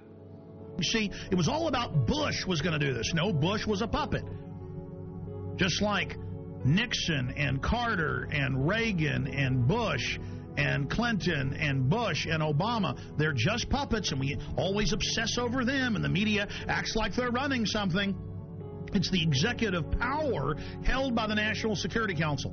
In fact, 3 weeks ago, they had an article about General James Jones and the National Security Council saying they've now taken over continuity of government, even from the executive and Homeland Security, and that this private group runs it all. And then General Jones was in the CFR website writing, I take all my orders from former national security heads, Henry Kissinger and the CFR. I mean, that's why in the last week there have been 4 mainstream news articles that we posted at Infowars.com and PrisonPlanet.com with Bilderberg group members like Etienne Davignon, the chairman of Bilderberg, saying, we set up the European Union, we set up the G20, we've set up the New World Order banking system. I mean, now they're openly bragging it's world government and they run it. But it is the awareness itself that will drive the change. And one of the ways it will drive the change is through global governance and global agreements. But the many business leaders who have been present here are among those taking leadership in other ways. Yet these problems can be overcome by a joint effort in and between our countries. 2009 is also the first year of global governance, with the establishment of the G20 in the middle of the financial crisis. The climate conference in Copenhagen is another step towards the global management of our planet. This is collective action, people working together at their best. I think a new world order is emerging, and with it the foundations of a new and progressive era of international cooperation.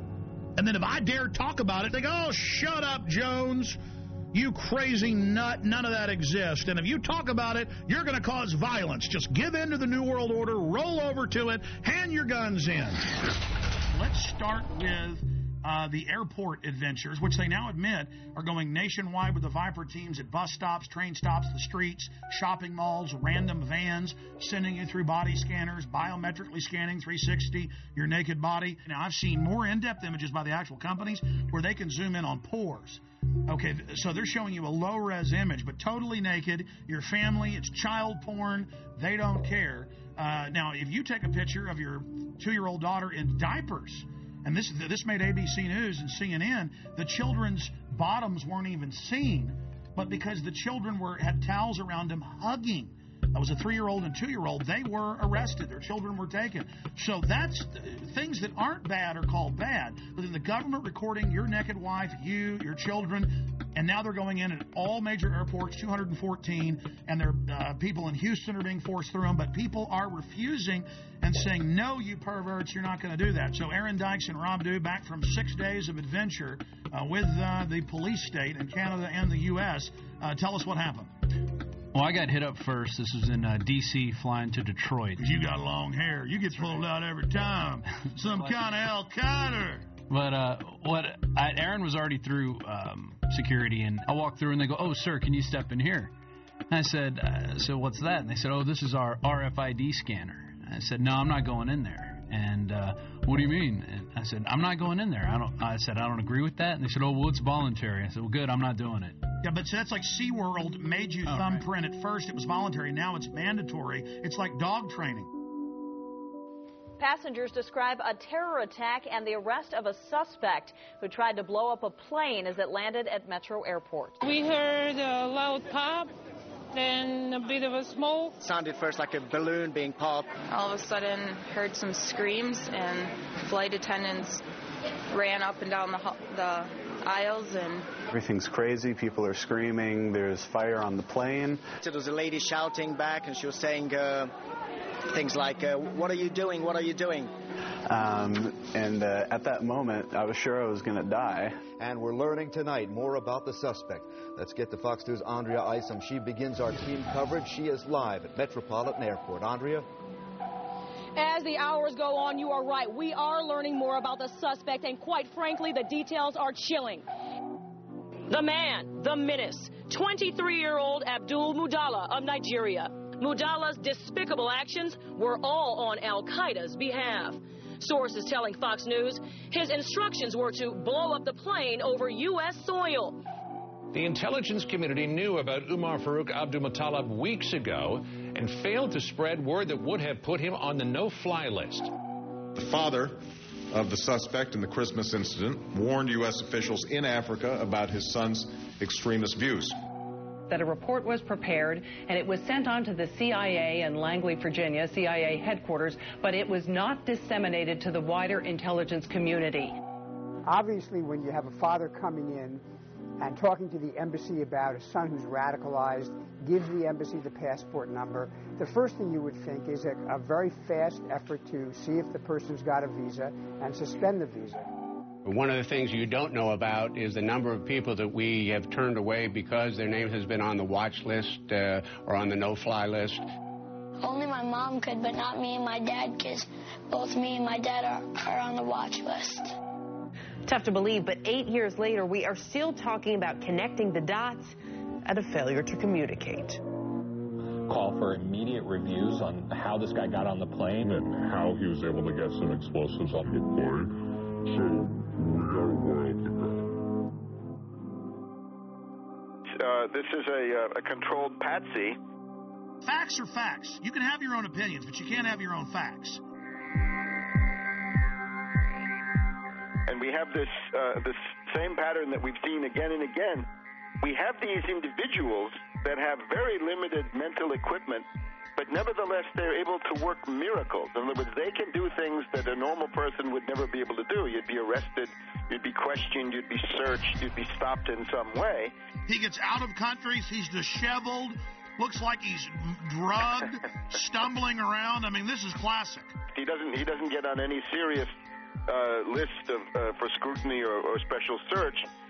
And then we have this famous story of the well-dressed Indian who accompanies him. I saw two men, and they caught my eye because they seemed to be an odd pair.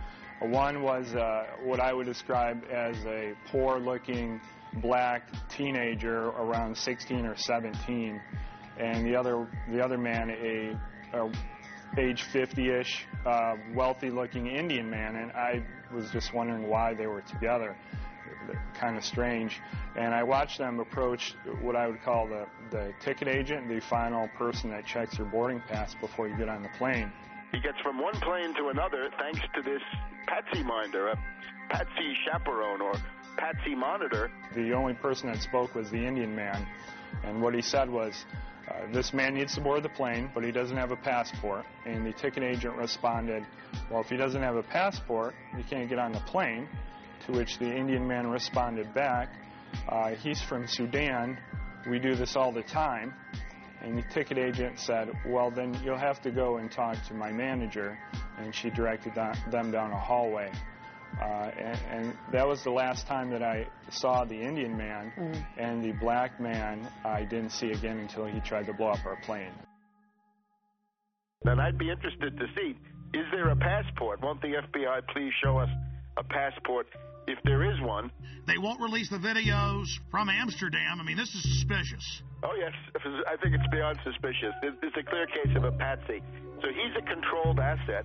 And, of course, it's not a matter of failure to connect the dots. We're hearing all about the unconnected dots. No, this is the desired outcome. Let me just point out a couple of other things here. We're told that this alleged bomber, right, Knicker bomber, whatever they call him, he was in contact with this character Awlaki in Yemen. And, of course, this Awlaki, I call him Awlaki the CIA lackey. Awlaki the lackey, and remember, he's a CIA lackey. He's a double agent, a triple agent, if you want. He is used as a kind of beacon to recruit patsies across the world, and they can always sheep dip somebody like Major Hassan. If they want to say, you're linked to Al-Qaeda, they just have you exchange a few emails with this Awlaki, and that's what he's good for, right? He goes back to 9/11 and Hani Hanjour. So this guy is he's a U.S. agent under whatever layers of garb that he's got. The other thing is, how was this young patsy Omar Farouk Muttalib, how is he radicalized? And I think we're getting some pretty good indications that it's this Brixton Mosque, Finsbury Mosque axis in London, the school for patsies, the British patsy. Which, by the way, 6 months ago, I remember it, you predicted we'd see plane bombings out of that mosque. This is not so hard to do. Remember Richard Reed, mentally retarded vagrant who was sleeping on the floor of Brixton Mosque, I think. He was given the same PETN explosive by somebody, so that's what this Omar Farouk was given then, allegedly, once again in Yemen. So you can see it fits together, and it all comes from these same places. There are reports today that the Christmas Day body bomber met with an American-born radical cleric, Anwar al-Awlaki. He's believed to be living in Yemen, al-Awlaki is. He's not only been linked to al-Qaeda in the past, but he reportedly exchanged emails with the suspected Fort Hood shooter Nidal Hassan before that shooting massacre in Texas. I would also point out that the security company at Schiphol Airport is ICTS, which is a Israeli-owned firm. They were the same firm that allowed Richard Reed, the shoe bomber, to board the flight, the American Airlines flight to Miami. Same explosive material was found in his shoes as was found in Mr. Muttalib's underwear. They ignored the threats on purpose. Obviously, we had a lot of people sitting at home over the Christmas holidays, families gathered around a television set. Another terror attack, huge problems for travel now. When we talk about screenings at the airport and other protective mechanisms along the way, what should we be doing that clearly we're not? The scanning machines that we currently are beginning to deploy in the U.S. that would give us the ability to see what someone has concealed underneath their clothing. These body scanners are the key with, like, these different psychological syndromes where people serve the abuser. Yeah, because that's what you have to get in as to where this is going. It's not fun. It's degradation. It's the dehumanization of the individual. So really, what they're telling you is not only do you not own your body, you own nothing. You don't even own the patents to your own genes. They're telling you you're a piece of property. What do they do when you first come into a prison? They strip you and do a medical exam to humiliate you. They hold you down in front of the other prisoners and they laugh at you, make jokes about you. When Aaron went through, it was even worse because I was behind him. Yeah, I went through. He told me to go through the scanner, and I said no. He said, why aren't you going to do it? I said, it violates my privacy. And this is what happened. This guy got scared. This guy was physically bigger than me. He was athletic. He started shaking when I said no. You think it doesn't matter to... Well, because it's a delusional world. He thought he'd found a real terrorist. Yeah. He was shaking, visibly shaking when I said no. He tried to trick me to go through it again and told me they were going to body wand me, which they ended up doing. And then he tells me, oh, because I don't like it because it violates my Fourth Amendment, I read too much. Oh, you're one of those who reads too much. And you said he put his hands on you. Oh, yeah. Oh, yeah, he grabbed When I said no, like this. He started shaking. He didn't know what to do, and then his first flinch reaction was to grab my arm and try to pull me through the scanner. It was absolutely crazy, and you got women apologizing to the agents. I'm so sorry, I forgot my mascara and my lipstick. And the Fourth Amendment says if you're going to search, you're not only going to have a warrant, you're going to say specifically what you're looking for. But it's not specific. It's liquids, it's lipstick, it could be shoes, it could be... Breaking the will of the people. The real purpose of body scanners, and you scroll down, it shows the Nazis and others strip-searching women in World War II. I'll tell you what I would do personally. I would just take photographs of all the mass graves of World War II and the Soviet Union, of all the naked bodies, and have big placards of that. Genius! And saying, we're not going to end up like this. No, thank you. Great idea, pointing out that they always strip you down before they kill you. I mean, it's a real act of submission. Do you agree with me that this, telling everyone you will be naked body scanned, is a key point in our conditioning and we must resist it? Oh, absolutely, absolutely. It's an ongoing process of personalization, dehumanization, and getting the public to accept the fact that they're nothing but cattle. Once you're on the plane, you're coming into Detroit, what happens next? The pilot comes on the speaker, and he says we have 10 minutes to landing. Flight crew, take your seats and buckle up. a flight attendant walks by my seat, mumbling to herself, "Something smells like smoke." I looked up. I'm in row 27. I could see smoke coming from row 19, 8 rows up. It wasn't a lot of smoke at that time. It looked like it was coming from the floor. So I unbuckled my seatbelt, took a few steps up the aisle to get a better look, and then it burst into flames across the floor of the seats and up the wall to the ceiling. When it burst into flames, people were screaming, "Fire, fire, terrorists, water, water, water, we need water, somebody get water." Flight attendants were screaming. The pilot comes on the intercom and says emergency landing and starts speeding up. And while this is going on, the terrorist man's being hauled off into the first class area by a couple passengers. We are 5 days into this, and we've not seen any surveillance footage. The media doesn't seem concerned about eyewitnesses seeing a man videotaping the whole flight aimed at this guy. When we first took off, I noticed about 10 seats ahead of us to the left-hand side, he had a camcorder, and I didn't think much of it. I thought maybe this was his first flight and was just excited. And then when the actual incident occurred, I looked up, and he was the only one standing and filming the entire thing. That's obviously an accomplice or a handler or something. We've got this other guy getting him through security. I mean, any other comments? When we were being detained in Detroit, we were held in an area of the baggage claim area.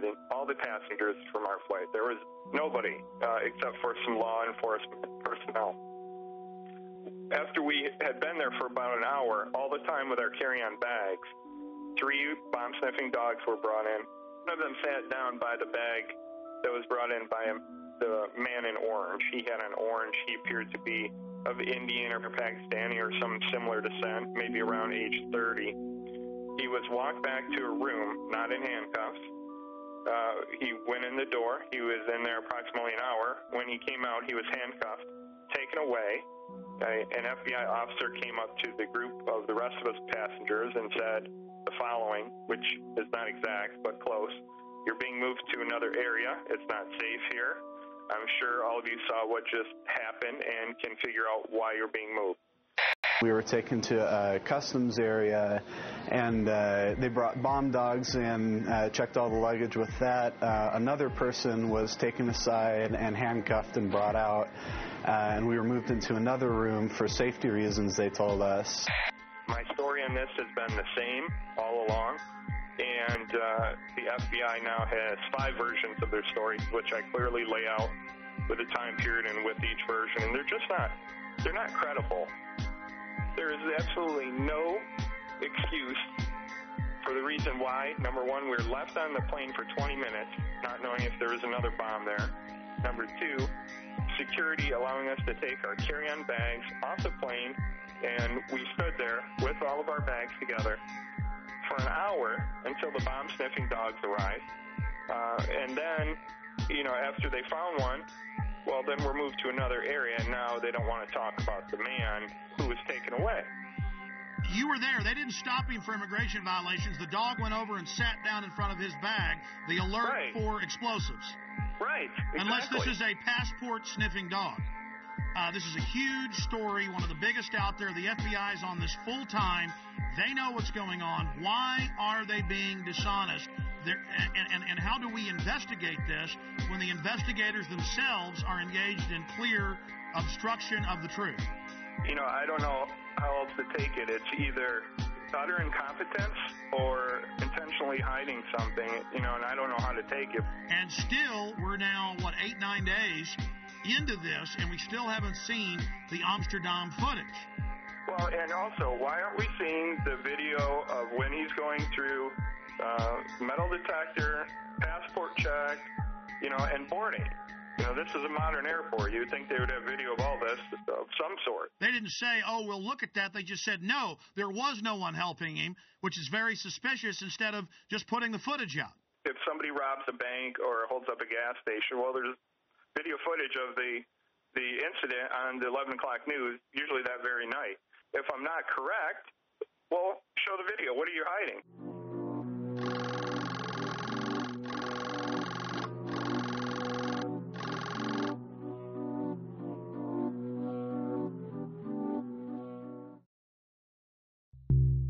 Well, now, Sunday it came out, 5 days ago, 6 days ago, authorities were watching different Nigerian on Christmas Day flights, CNN.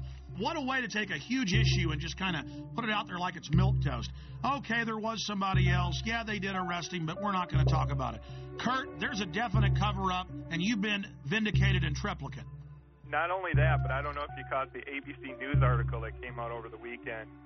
There were a couple sentences snuck in the bottom of this article about female suicide bombers. I don't know if you caught this. No, tell us. I'll read it to you word for word. Federal agents also tell ABC News they're attempting to identify a man who passengers said helped Abdul Muttalab change planes for Detroit when he landed in Amsterdam from Lagos, Nigeria. Authorities had initially discounted the passenger accounts, but the agents say there's a growing belief the man may have played a role to make sure Abdul Muttalab did not get cold feet. Oh, my God, you've been vindicated by them on that. But obviously they think the trail's cold now. They have all the surveillance footage. They were involved in a cover-up. Kurt, this is huge.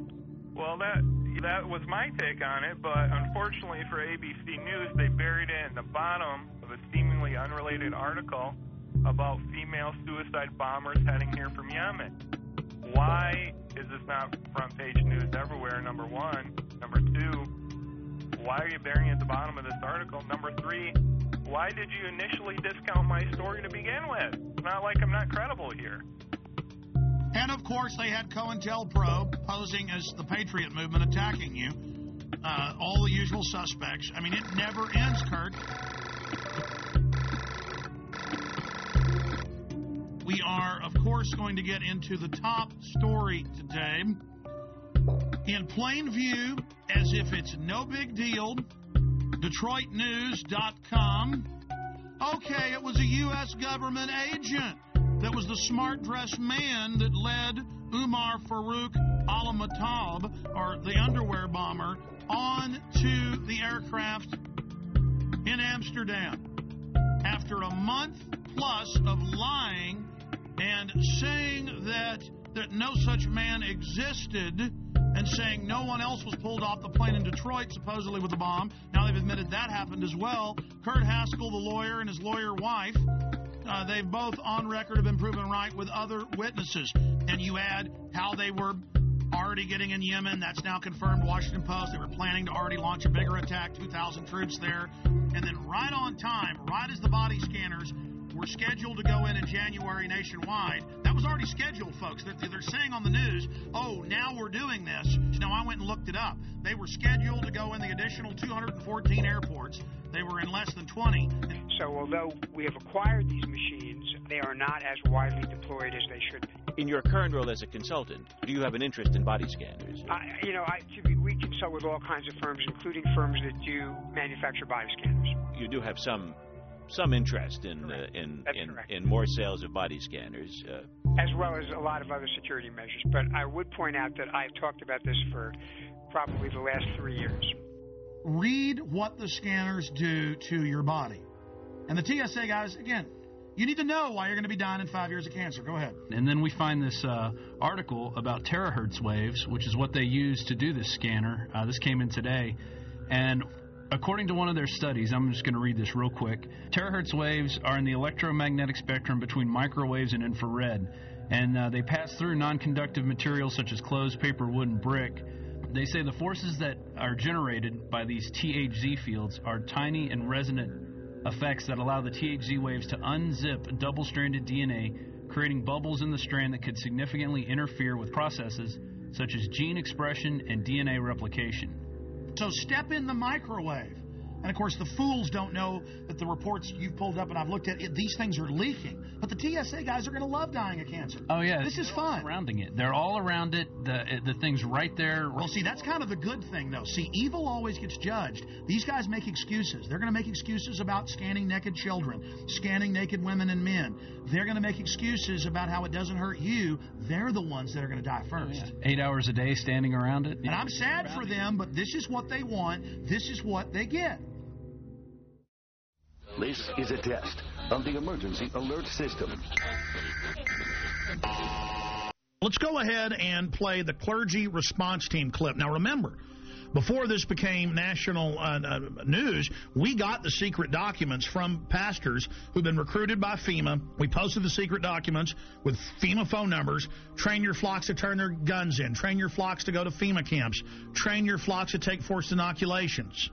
People didn't believe us, just like they didn't believe the MIAC report.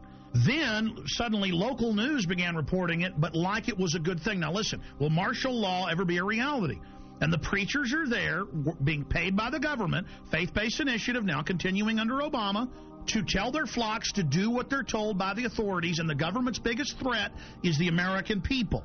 That's a quote. So, this is specifically the pastors getting ready for us to go to FEMA camps. And there's thousands of pieces of evidence like this, and Glenn Beck's saying it doesn't exist. Here it is. Law ever become a reality in America? Some fear any nuclear, biological, or chemical attack on U.S. territory might trigger just that.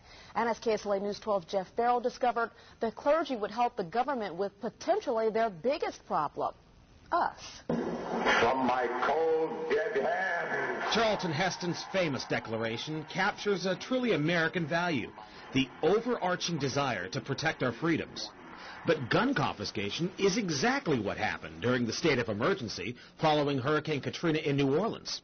U.S. troops also arrived, something far easier to do even now thanks to last year's elimination of the 1878 Posse Comitatus Act. That forbid U.S. troops from policing on American soil. If martial law were enacted here at home, like depicted in the movie The Siege, easing public fears and quelling dissent would be critical. And that's exactly what the clergy response team, as it's called, helped accomplish in New Orleans. Jeff, the primary thing that we say to anybody is let's cooperate and get this thing over with, and then we'll settle the differences once the crisis is over. Such clergy response teams would walk a tightrope between the needs of the government versus the wishes of the public. In a lot of cases, these clergy would already be known in the neighborhoods in which they're helping to defuse that situation. For the clergy, one of the biggest tools that they will have in helping calm the public down or obey the law is the Bible itself, specifically Romans 13.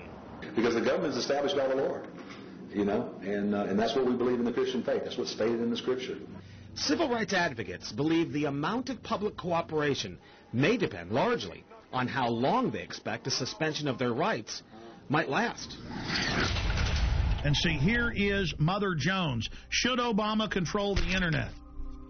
It says right here, Senator John Rockefeller, goes by J. Rockefeller, has announced they need to end the Internet, that it's bad, and that private companies will have government hubs tied into them to snoop on everyone without warrants and to be able to shut down the web instantly. See, right now the government has to get warrants and go out and seize all the hubs.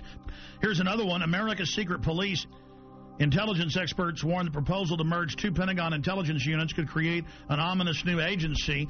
And the head of cybersecurity just resigned 3 weeks ago saying the Pentagon and Homeland Security are taking over the Internet and it's a threat to freedom in America. So their own guy's quitting, saying this takeover's happening.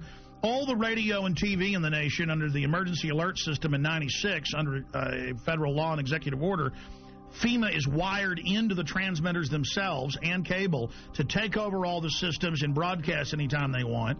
Before, the stations would tune to a signal themselves. Now that's out of their hands. All of that's going on. So see, they've got the preachers, they've got the citizens, they've got the military prepared for martial law, and they could remotely listen to you even when the cell phone's off. That's standardized, the cell phones. And all telecommunications companies were given $9 billion total to put in whole floors for the NSA to move into. So the NSA doesn't tap the phone companies. They are the phone companies. Just like FEMA on all radio, TV, cable, you name it, is already in control with hubs at the transmitter site or at the satellite uplink site. The last piece of equipment. This is in my film Police State 2000, by the way. See, I was sitting there talking to the engineer in 1996 at KJFK FM, and he calls me over and goes, look at this, Alex. They're ordering us to do this. Here's all the secret documents. We're not supposed to show this to anybody. And I was sitting there reading it. FEMA takes over through this. Everything you do goes through this system. I mean, that's what you hear when it goes, bang, bang, bang. You know, this has been an emergency alert system. That is a federal test tone going via shortwave radio transmitters, dials in, and takes control of your radio station. And that's what they say right here. During emergencies, when they're rounding people up and arresting them and shooting people, their job is to keep the media shut down. They don't have to come arrest Alex Jones. They hit one button, the internet shuts off. They hit one button, In the not-too-distant future, the self-proclaimed intellectual elite will rule every aspect of our lives. People in the world are content to stay as first or second level maggots. The economy is emerging from the recession. We have to keep geoengineering on the table. Implementation depends on motivation. An alarming and possibly catastrophic disaster. Already the path has been chosen.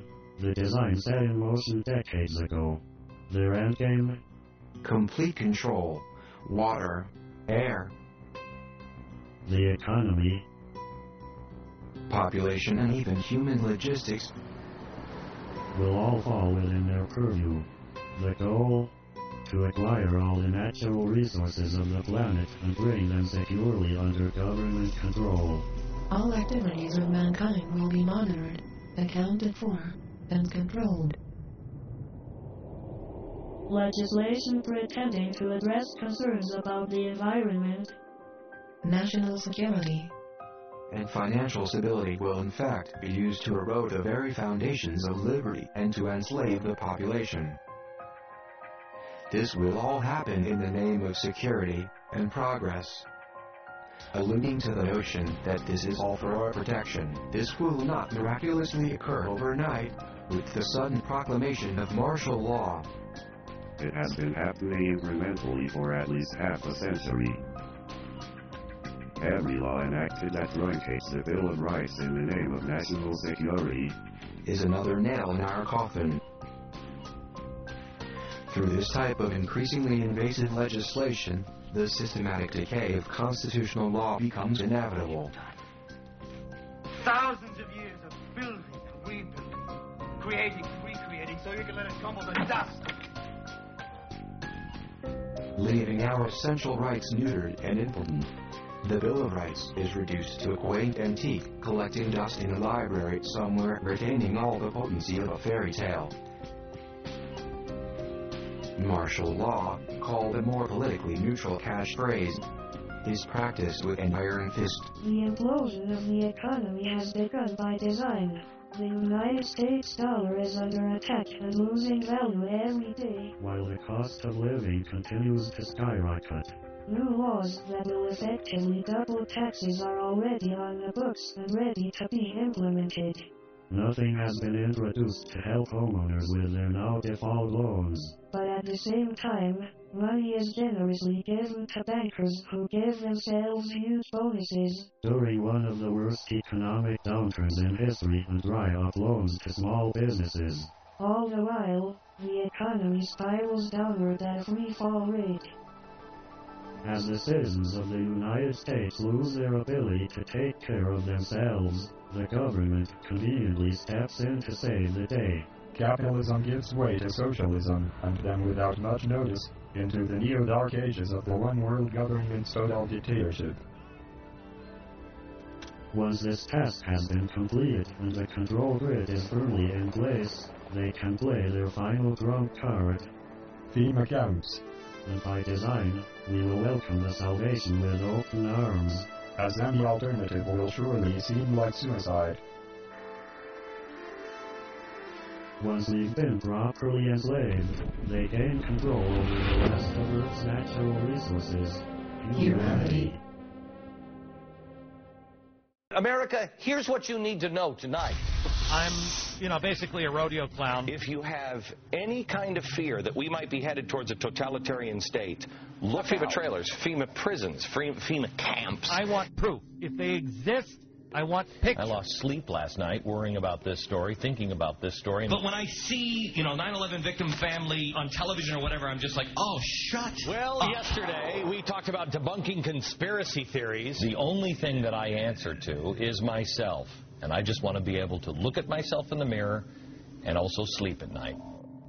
Glenn Beck, a year and a half ago, said that Ron Paul supporters should be arrested and that the army should be used against them, and that they were dangerous terrorists.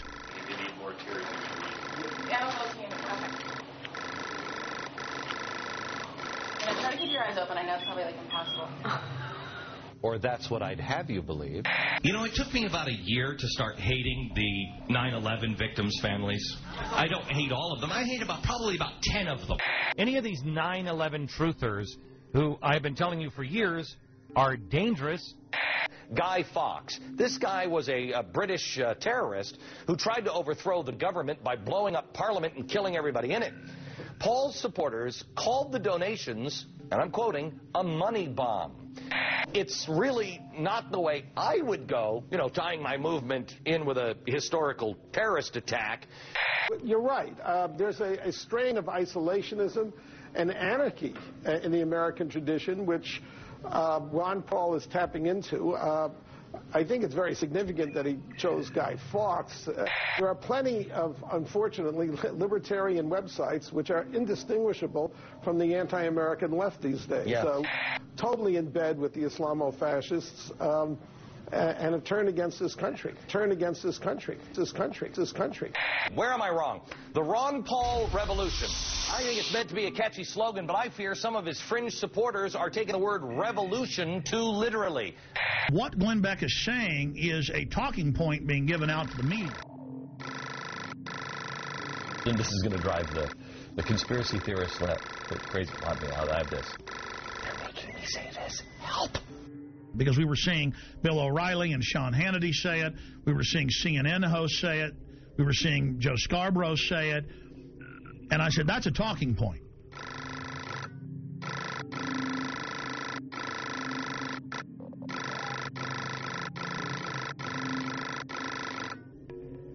And then suddenly he started saying a few months ago, I'm going to expose the FEMA camps. If these things exist, that's bad, and we will cover it. If they don't exist, it's irresponsible to not debunk this story. We have an independent group on this program looking into it, turning over every stone. I am going to bring you this story. He announced a few weeks ago, I'm going to have Popular Mechanics, the yellow journalist, on to debunk all of this. So I asked James from Popular Mechanics to do an investigation on several projects. The first one is the FEMA camp. Yes, and so we put a reporter on this, and what's so interesting here, we're waiting to really do a definitive deep dig on this. We don't like to just come out and say, oh, we've debunked it, you know, after we've looked at it for 2 days. And how is Glenn Beck debunking it? I had predicted tonight, we'll see if I'm right, that he will do a straw man and focus on the websites that are getting it wrong. And what we did was we looked into these claims. You know, you can't go and visit every one of the 600 sites that some of these conspiracy theorists claim. So we started looking at the ones that are most popular on the Internet. And I said, well, look out, folks. He's just trying to get your confidence to then discredit it later.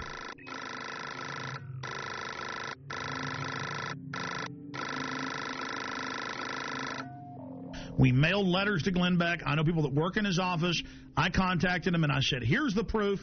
If he wants it, we stand by to work with Mr. Beck if he isn't going to come out next week and say arrest all of us, basically like he was doing a year ago. First of all, on the FEMA prison thing, I know we've been in contact with your office, and we would appreciate any help that you have. I want to make sure we're turning over every stone on anything, because there's a lot of crazy stuff that is being said about these things. And because Beck says he's been doing months of research, and they've been having trouble finding it. He's doing research, but he can't ever bring any facts, and he makes little jokes about, ooh, the government's going to get me, or, oh, I'm being censored on Fox, and calls us conspiracy theorists. And I'm predicting Glenn Beck is going to attack us this way. They're going to show the 1990s video of the closed-down Amtrak train system up by Chicago. So we started looking at the ones that are most popular on the Internet. Okay, and let's show the video. First, show me the video that is on the Internet. This is one of the so-called, I guess, a death camp. This is something where they're showing a so-called concentration camp. These are turnstiles.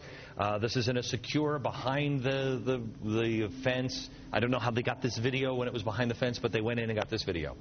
Like so many of these things, the truth is actually fairly evident. This is an Amtrak repair facility in Beech Grove, Indiana. The woman who made this video initially claims that it's some kind of American Auschwitz, and they've outfitted buildings with gas, and they've got these strange turnstiles. In fact, it is a repair facility. They're going to do that, and then what they're going to do is they're going to show the photos that are all over the web in Mississippi and Louisiana of mock Bosnia-Herzegovina/Kosovo training camps, because the signs are in that, Slavic language, where it has machine gun nests, checkpoints, barbed wire as a refugee camp, and they send the troops through for drills. Show me the pictures of, I think this is Camp Grayling. Do we have the picture of the watchtowers? This is pretty spooky. This is where Americans are currently being held, I believe they're saying. Well, people say all kinds of things, and these pictures have been floating around the Internet for more than 10 years. Okay. In fact, Camp Grayling is the largest National Guard training facility in the U.S. They train Army, Navy, Marines, and one of the groups they train is military police. And in fact, one of the functions they train them for is handling prisoners of war in a battle zone like Iraq. And they're going to say, see, people said this was a camp. It's not really a camp. It's a place where they're doing drills. Oh, see, this is really just an Amtrak train track. We went out there, and yeah, it's got barbed wire facing in, but it's not really a camp. Do we have the video with audio? Because if we don't, I don't really care. The video with the audio about the boarded up buildings with the gas chambers. Do you have that? In yet another fenced area, we see a large warehouse building at the end with the electronic turnstiles in front of it. Okay. That they were putting gas heaters of some sort in there. Right, and what we found out is, first of all, one of those buildings has been knocked down. The other ones were upgraded. Their heating system was obsolete, and more than 15 years ago.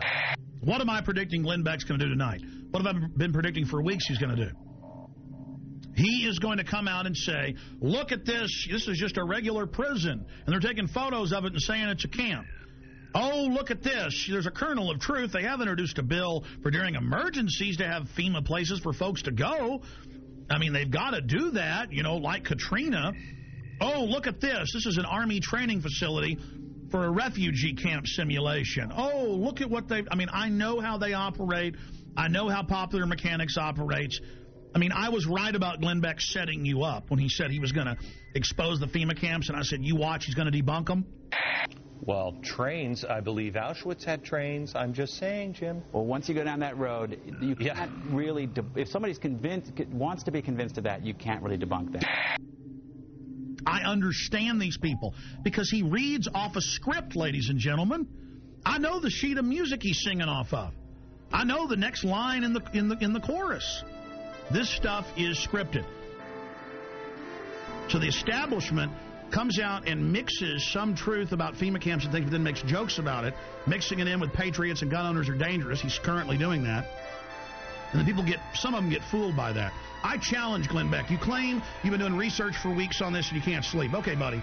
Everybody's going to email you, your radio show and Fox News, the last 45-minute piece we've done. Your little staffers can watch that, and everything there can be Googled, pulled up from government documents at the Army.mil and FBI and everywhere else, and then you'll have a clear picture of what's being set up and how they now have to orchestrate an economic collapse to get us to accept this as society breaks down.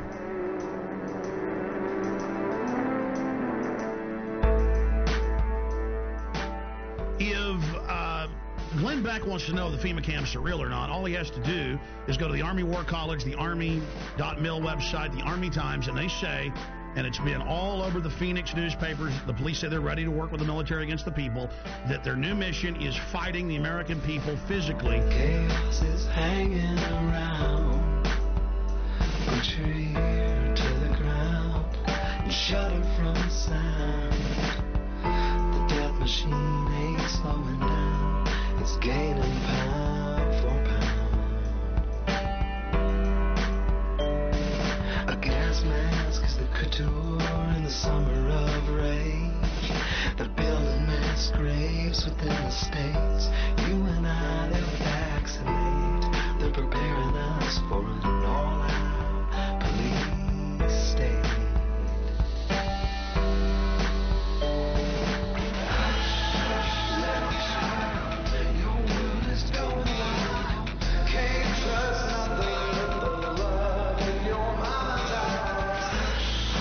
Little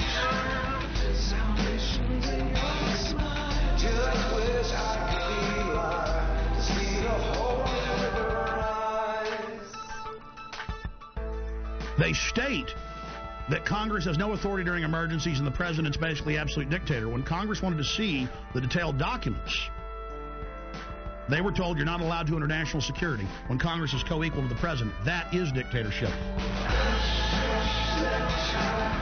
Your world is going